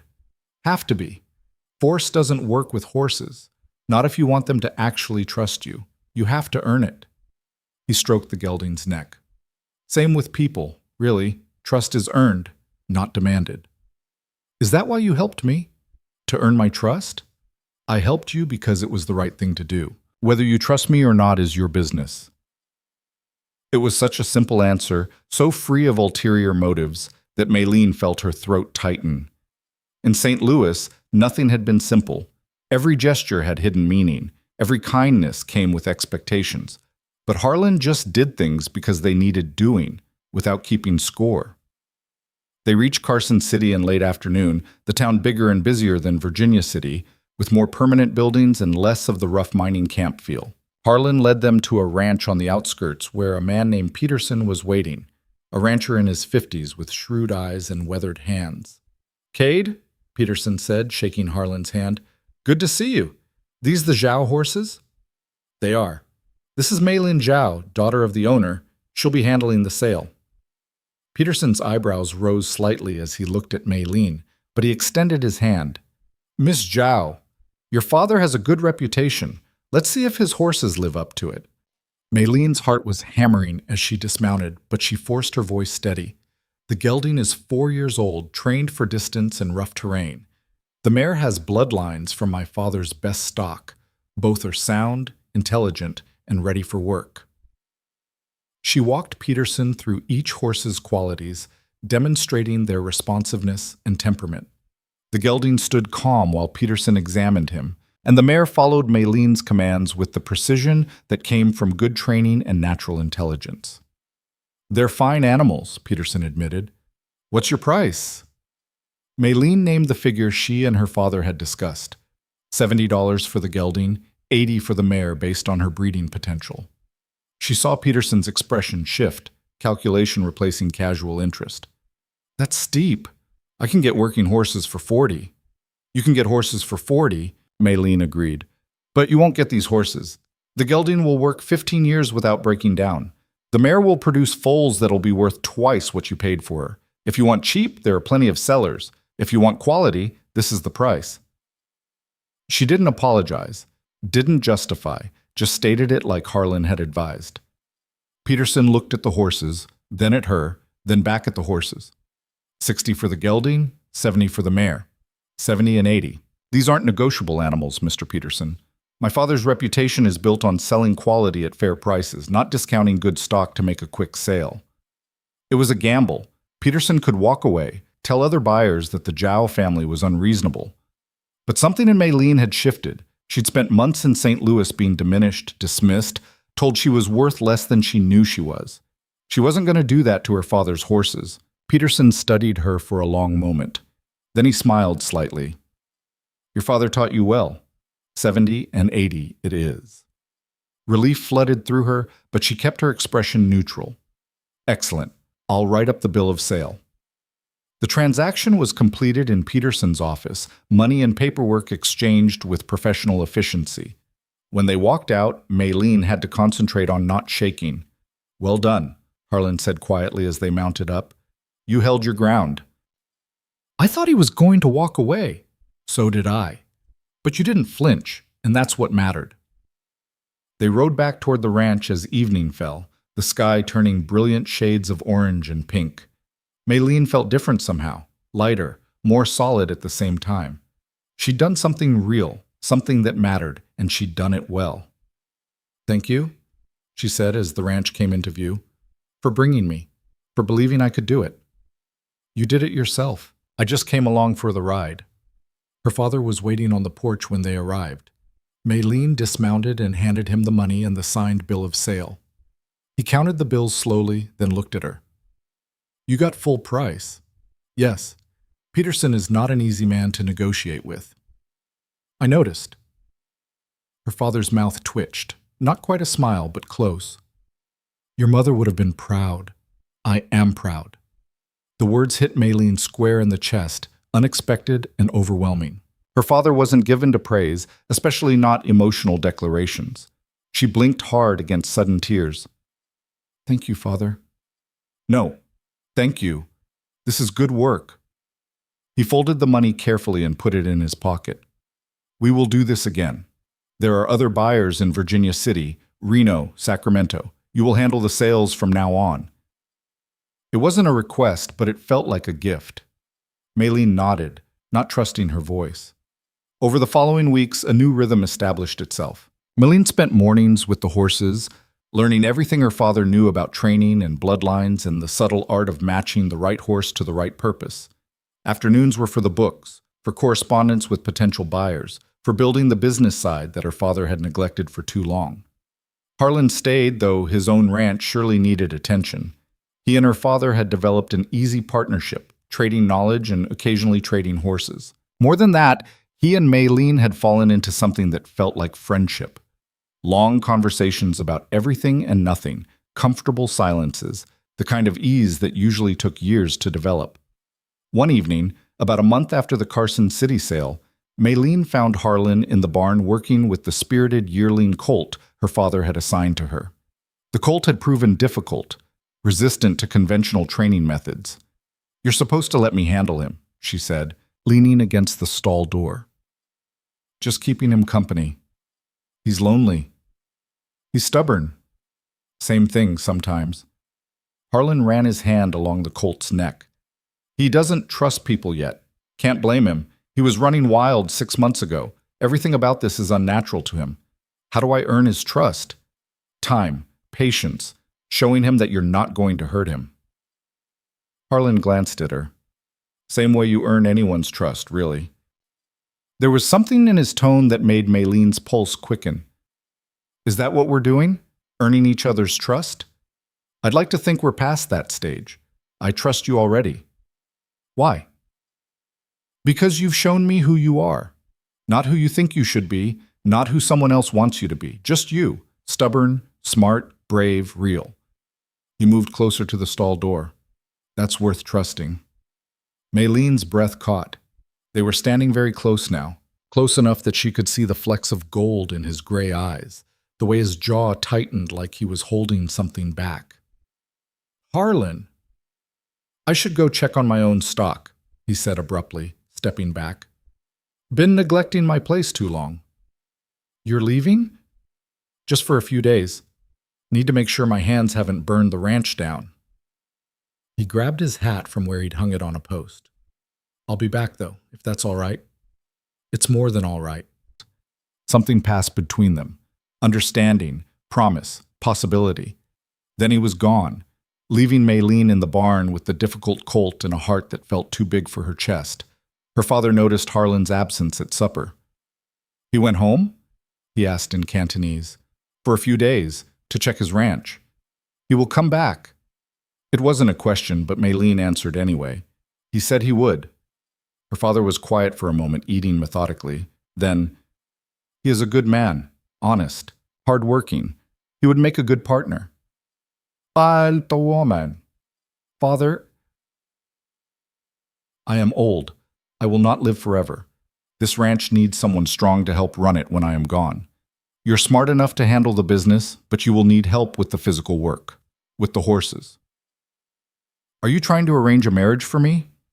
I am stating facts. What you do with those facts is your decision. He met her eyes. But I think you would be happy with him, and I think he would be happy with you. That is not nothing. It wasn't the romantic declaration Maylene might have imagined once, back when she thought love looked like Thomas Hartwell's polished manners and smooth words. But it was real, grounded in practical truth and her father's rare approval. What if he doesn't want that? She asked quietly. Then he is a fool. But I do not think he is a fool. Harlan returned 4 days later, riding in just after dawn with a horse trailer carrying a beautiful mare, pure white with intelligent eyes and a build that spoke of both strength and grace. Brought you something, he said, dismounting in the yard where Maylene and her father were working. What is this? Her father asked, walking around the mare with assessing eyes. Desert bred. Came from wild stock in the mountains near my place. She's smart, sound, and she's got the kind of temperament you're trying to breed into your line. He looked at Maylene, thought she might be a good foundation mare for you. For me? For your breeding program. You've been talking about wanting to develop horses that can handle the high desert but still have enough refinement for buyers who want more than just work animals. She's the start of that. Maylene's father was examining the mare carefully, running his hands along her legs, checking her teeth, observing her stance. This is quality stock. What do you want for her? Nothing. She's a gift. Gifts create debt. Not this one. This is just... Harlan paused, searching for words. An investment in the future. Yours and Maylene's. Her father looked between them, then nodded slowly. I will accept, but only because I know you are not stupid enough to give away valuable stock without good reason. He led the mare toward the barn, leaving Maylene and Harlan alone in the yard. You didn't have to do that, Maylene said. I wanted to. She's wasted on my program. I'm focused on working stock. But for what you're trying to build here, she's perfect. It's too much. It's not nearly enough. He took a step closer. Maylene, these past weeks, working here, spending time with you and your father, it's been the best time I've had in years. And I've been trying to figure out how to say this without sounding like an idiot, so I'm just going to say it straight. I want to keep coming back here, not just for the horses or the work, but for you. Maylene's heart was racing. Harlan, I know you've been through hell. I know you probably think every man is going to turn out like that bastard in St. Louis, but I'm not him. I'm just a guy who thinks you're remarkable and wants a chance to prove he's worth your time. You've already proven that. Then can I court you properly with your father's permission and everything done right? But it was so earnest, so different from Thomas's calculated charm, that Maylene felt tears prick her eyes. Yes, yes, you can court me. His grin was bright enough to rival the morning sun. Good. That's real good. Her father appeared in the barn doorway. The mare is excellent. Harlan, you will stay for breakfast. Thank you, sir. And you will speak with me later. We have things to discuss. Harlan glanced at Maylene, who tried not to smile. Yes, sir. Over the following months, the courtship unfolded slowly, carefully, built on the foundation of respect and shared work they'd already established. Harlan rode over several times a week, helping with the horses, talking business with her father, stealing moments alone with Maylene where they could talk about everything from breeding strategies to books to dreams they'd almost given up on. I want to build something that lasts, Harlan told her one evening as they sat on the porch watching the sunset. Not just a ranch that survives, but something that means something. Good stock, honest dealings, a reputation people can trust. That's what my father built, Maylene said. That's what I want to continue. Then let's do it together. Combine our operations, our bloodlines, our knowledge. Build something bigger than either of us could manage alone. Is that a business proposal or something else? Both, if you'll have me. He took her hand, rough calluses against smooth skin. Maylene Zhao, I know I'm not much, just a rancher with more land than money and more dreams than sense. But I love you. I love your strength and your stubbornness and the way you refuse to let anybody make you smaller than you are. Will you marry me? In St. Louis, Thomas had proposed in a parlor full of witnesses, with a ring that cost more than most people made in a year and words he'd probably used before on other women. It had been beautiful and false. This was real. A rough-handed cowboy on a porch in Nevada offering partnership instead of possession, love instead of transaction. Yes, Maylene said. Yes, I'll marry you. Her father gave his blessing that same night, sitting at the kitchen table with tea and a rare smile. You have chosen well, he told Maylene in Cantonese. Better than I could have chosen for you. Better than St. Louis? St. Louis would have broken you. This will make you stronger. He switched to English, addressing Harlan. You will be good to my daughter. I will, sir, I promise. And you will work hard. Always have, always will.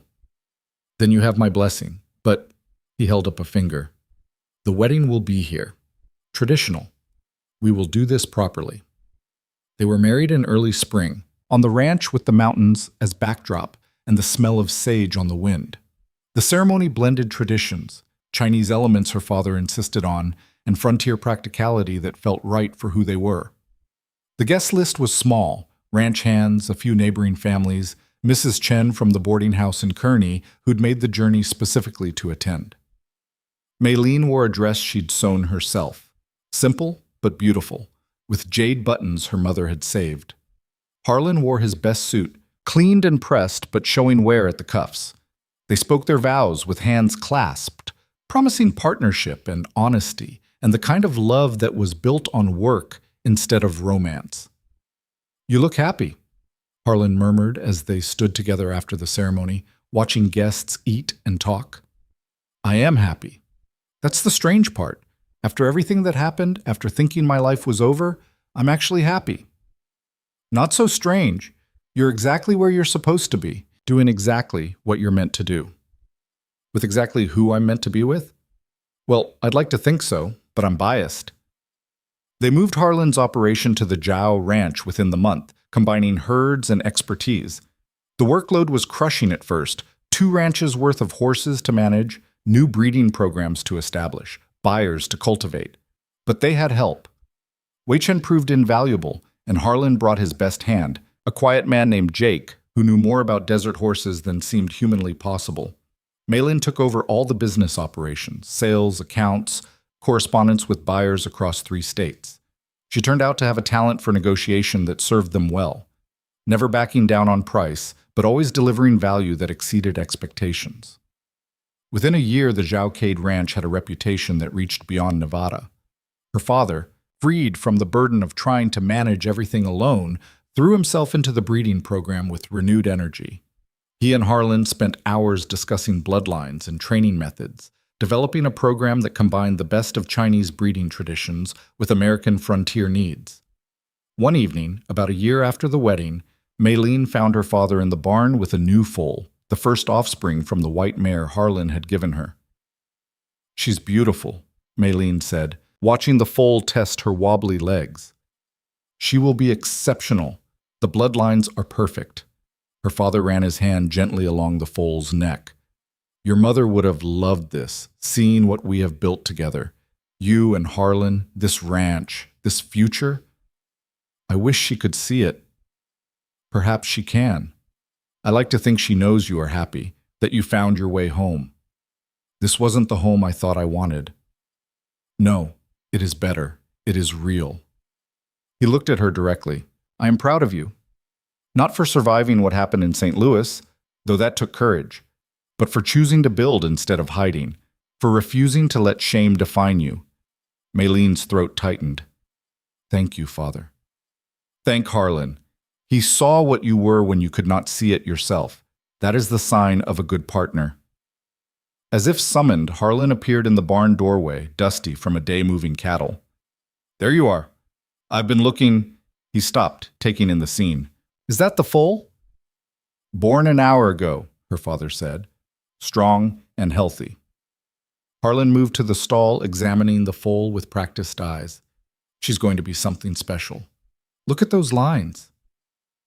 They stood together, Maylene, Harlan, and her father, watching new life find its feet in the gathering darkness. Outside, the ranch hummed with evening sounds. Horses in corrals, wind in the pines, the distant call of nightbirds. This was home. Not the polished drawing rooms of St. Louis or the respectable future she'd been promised, but something better, something real and hard-won and entirely her own. Maylene had been sent east to find a good life. Instead, she'd found hell and fought her way through it and emerged on the other side into something she'd never expected. Purpose. Partnership. Love that was honest instead of pretty. And standing in that barn with her husband and father, watching a foal that represented the future they were building together, Maylene understood that sometimes the worst thing that happens to you clears the path for the best thing. She'd come home in disgrace. She was staying in triumph. The first real test of what they'd built came 3 years into the marriage, on a blistering July afternoon when a man in an expensive suit stepped out of a hired carriage and asked to speak with the owner of the Cowboy ranch. Maylene was in the office when Wei Chen came to fetch her, his expression carefully neutral in a way that meant trouble. "There's a man here," he said in Cantonese. "Eastern, rich, says he has business to discuss." Her stomach dropped. She'd spent 3 years building a life where her past didn't matter, where she was judged on her work instead of her history. The thought of St. Louis reaching this far west made her hands go cold. Did he give a name? Hartwell, James Hartwell. The room tilted. Not Thomas, his father, the man who'd orchestrated her destruction, who'd spread the lies that had driven her from Missouri. "Where's Harlan?" "North pasture with your father. Should I fetch them?" Maylene forced herself to breathe. She could run, hide, let the men handle it. That's what the old Maylene would have done, the girl who'd fled St. Louis broken and ashamed. But she wasn't that girl anymore. "No, I'll handle it." She walked out to the porch where James Hartwell stood examining the ranch with the assessing gaze of someone calculating value. He was in his 60s, silver-haired and distinguished, wearing a suit that probably cost more than her father made in 6 months. When he saw her, something flickered in his expression. Recognition, maybe, or surprise. "Miss Zhao. Or is it Mrs. Cade now?" "Mrs. Cade. What do you want?" "Direct. I appreciate that." He gestured to the chairs on the porch. "May we sit?" "I'd rather stand. Say what you came to say." Hartwell studied her for a moment, and Maylene held his gaze without flinching. She'd learned something from 3 years of negotiating with ranchers and buyers. Men like this respected strength more than courtesy. "Very well. I came to offer you compensation." "For what?" "For the unfortunate events in St. Louis. My son's behavior was, regrettable. The family's response was perhaps overzealous. I'm prepared to make amends. He reached into his jacket and pulled out a bank draft. $20,000. Enough to ensure your comfort and security. Maylene looked at the paper in his hand but didn't take it. Why now? It's been over 3 years. I recently learned the full truth of what happened. My son has... Hartwell paused, choosing words carefully. He has continued his pattern of behavior. Another young woman, another scandal. This time, the family couldn't contain it. Thomas is currently in Europe, and I've been left to clean up various messes, including the ones from the past. So your conscience finally caught up with you. Something like that. He held out the bank draft. This is a generous offer, Mrs. Cade. More than generous, considering you landed on your feet. Landed on my feet? Maylene's voice was dangerously quiet.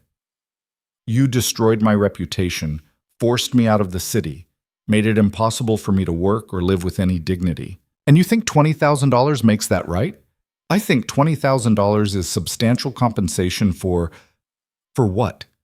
For your son being a liar and a predator? For your family using their power to crush anyone who dared tell the truth about him? She stepped closer, and Hartwell actually moved back. I don't want your money. I don't need it. What I built here, I built myself. What I have, I earned. Your money can't buy that, and it can't undo what you did. Mrs. Cade, be reasonable. I am being reasonable. Reasonable would be telling every newspaper between here and Missouri exactly what your family did. Reasonable would be making sure every woman who crosses paths with your son knows what he is. But I'm not going to do that because I don't need revenge. I already won. Hartwell's jaw tightened. You won? You're living on a ranch in the middle of nowhere while my family still has wealth and position. Your family has money. I have a home, work that matters, people who respect me for what I do instead of what I can buy. Your son is in Europe hiding from his scandals, and I'm here building something real. So yes, Mr. Hartwell, I won. You just can't see it because you measure everything in dollars. She turned to walk back inside, but Hartwell's voice stopped her. My son said you were trouble, difficult, a woman who didn't know her place.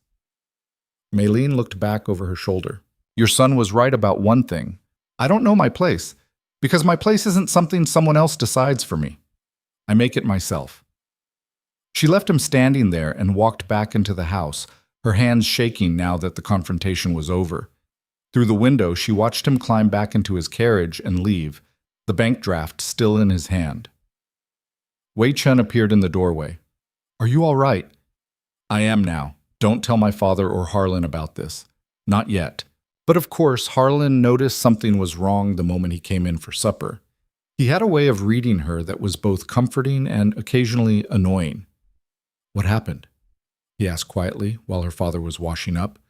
Maylene told him, the words coming faster than she intended. When she finished, Harlan was silent for a long moment. $20,000, he finally said.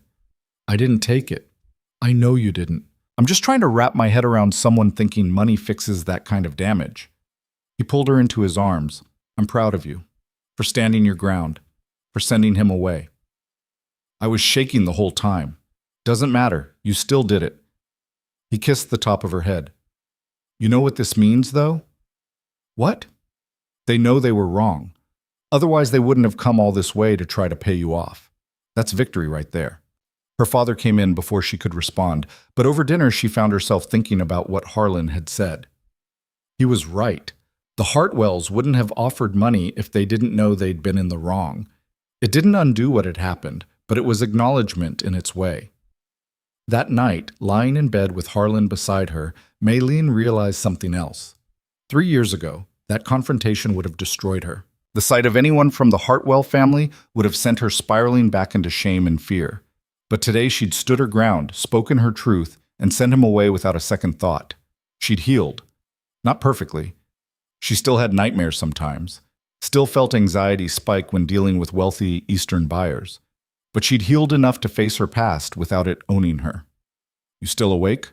Harlan murmured in the darkness. Yeah. Good. I've been meaning to talk to you about something. What? The ranch is doing well. Better than well, actually. We're making real money now, enough that we could expand if we wanted. Buy more land, increase the breeding program. But I don't want to expand if it means we lose what makes this place work. The quality, the attention to detail, the fact that we know every horse personally. He shifted to face her. I'd rather stay this size and be excellent than get bigger and be ordinary. My father would agree with you. I know. That's why I wanted to run it by you first. Make sure we're on the same page. It was such a Harlan thing, checking in, making sure they were partners in every decision. Thomas had never asked her opinion on anything that mattered. He'd told her what he wanted and expected her to agree. I think you're right, she said. This place works because we care about every detail. Getting bigger would mean hiring more help, spreading ourselves thinner. I'd rather be known for excellence than volume. Good. That's settled then? He was quiet for a moment. There's something else. What? Your father's getting older. He won't say it, but I can see him slowing down. We need to think about the future, about what happens when he can't work like he used to. Maylene had noticed the same thing, her father moving stiffness in the mornings, tiring earlier in the evenings, taking longer to recover from hard days. He was 68, and a lifetime of physical labor was catching up. We'll need more help, she said. Someone good with horses who can take over the training program eventually. I've been thinking about that. What if we brought in someone younger, someone we could teach? Build the program the right way, instead of just replacing your father's work. Like an apprentice? Exactly. Someone who wants to learn, who respects the work. We could train them up, and by the time your father really needs to step back, they'd be ready. It was practical thinking, the kind of planning that had made their partnership work. They talked through details until sleep claimed them both, and in the morning, Maylene brought the idea to her father. He was resistant at first, proud, stubborn, unwilling to admit he needed help. But eventually he agreed to consider it, and within a month they'd hired a young man named Danny Lee, Chinese-American from California, who'd grown up around horses but wanted to learn the finer points of breeding and training. Danny was 19, eager and willing to work. Her father took to him immediately, which was saying something. Within weeks, Danny was shadowing her father everywhere, absorbing information like a sponge. He reminds me of you, Harlan observed one evening, watching Danny and Maylene's father work with a difficult mare. Smart, determined, not afraid to ask questions. He's better than I was at that age.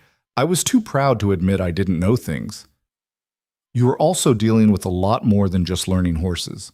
Cut yourself some slack. The years rolled on. Danny became invaluable, eventually taking over much of the daily training work while her father focused on breeding decisions and bloodline strategy. Wei Chen, now in his late 20s, had become the ranch foreman, managing the hands and the day-to-day operations with quiet competence. Maylene's role had evolved too. She was no longer just handling the books.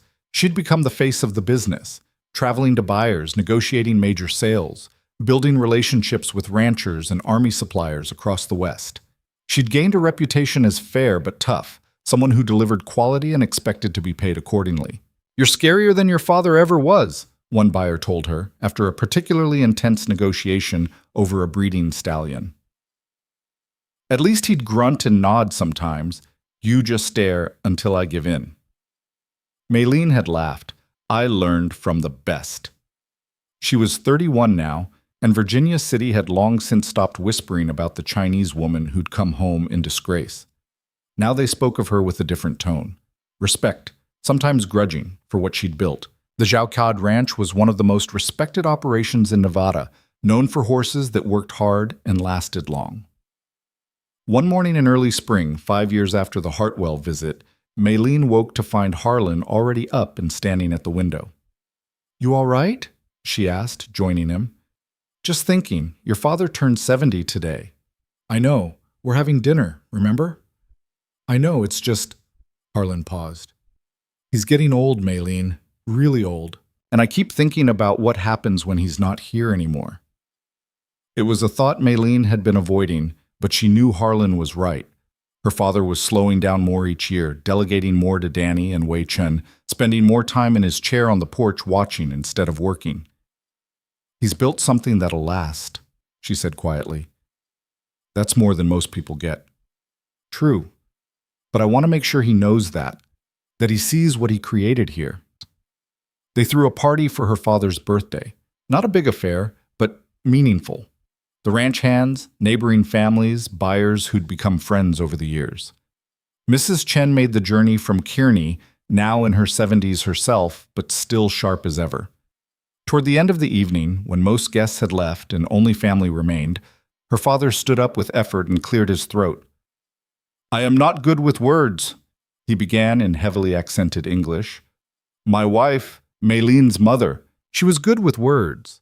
I am good with horses, but tonight I want to say something." The room went quiet. Her father rarely spoke at length, and when he did, people listened. When Maylene came home from St. Louis, I thought she was broken. I thought maybe I had made mistake, sending her east, trying to make her something she was not meant to be. He looked at Maylene. I was wrong. She was not broken. She was becoming who she was always supposed to be. And who she is, his voice caught slightly, who she is makes me more proud than I can say. Maylene felt tears streaming down her face. Her father crossed the room and took her hands. "You are better than I ever was," he said in Cantonese. "Better with business, better with people, better at seeing the future. This ranch, it is yours now. You and Harlan. I am just old man watching what you built." "No, father, we built this together, all of us."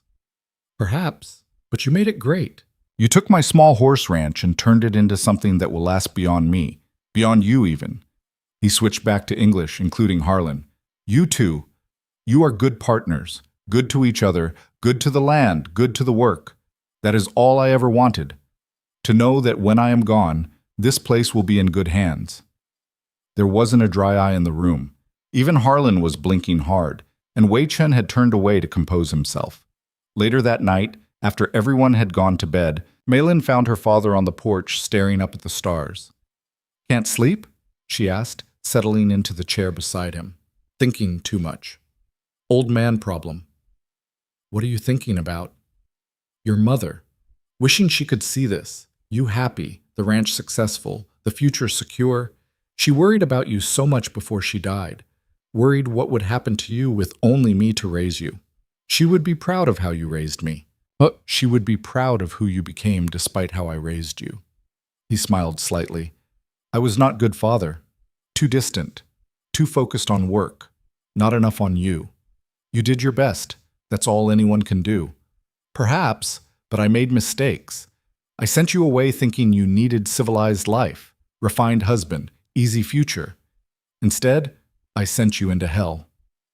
You couldn't have known. I should have known better than to think easier was better. Your mother knew. She always said you needed challenge, not comfort. Work that mattered, not easy life." He looked at her. She was right. She usually was. They sat in comfortable silence, the kind that only came from years of understanding each other despite their differences. "Father," Maylene said eventually, "when Thomas Hartwell's father came here offering money, I turned him down. But I never told you exactly what I said to him. What did you say?"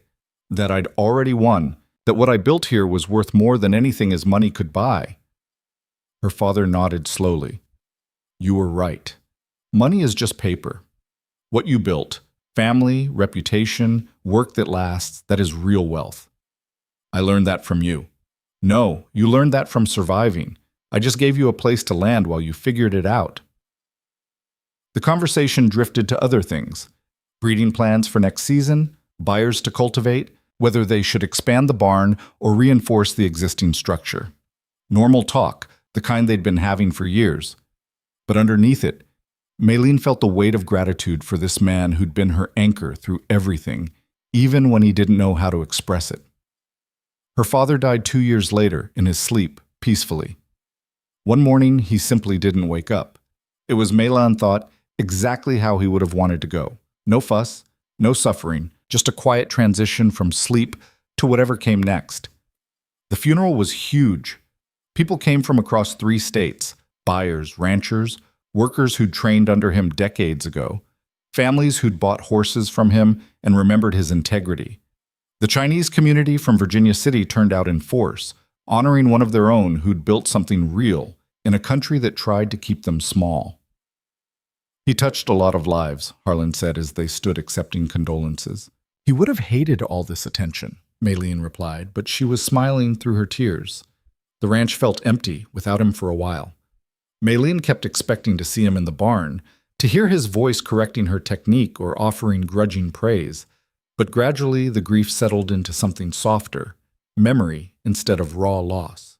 She and Harlan ran the operation together, with Danny stepping fully into the head trainer role and Wei Chen managing the expanded crew. They'd grown carefully over the years, never so big that they lost quality control, but enough that the Zhao name meant something across the West.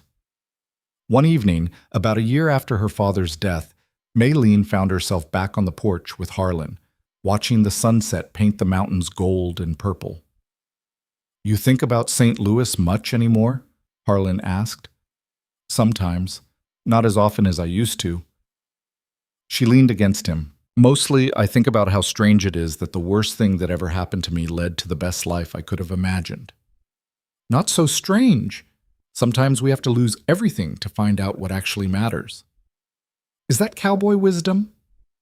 "That's life wisdom, learned the hard way." Maylene thought about the girl she'd been, boarding that train with nothing but shame and a carpet bag.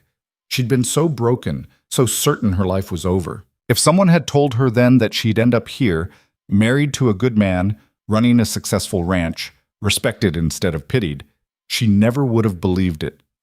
"You know what the difference is?" she said, "between who I was trying to be in St. Louis and who I am now?" "What?" "In St. Louis, I was trying to become someone worth respecting. Here I just did work worth respecting." The rest followed. Harlan kissed the top of her head. "Sounds about right."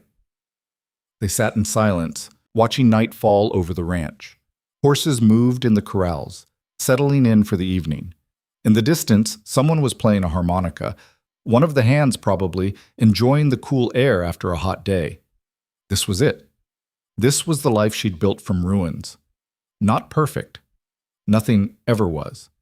They still struggled sometimes with money, with difficult horses, with the endless challenges of running a ranch in harsh country.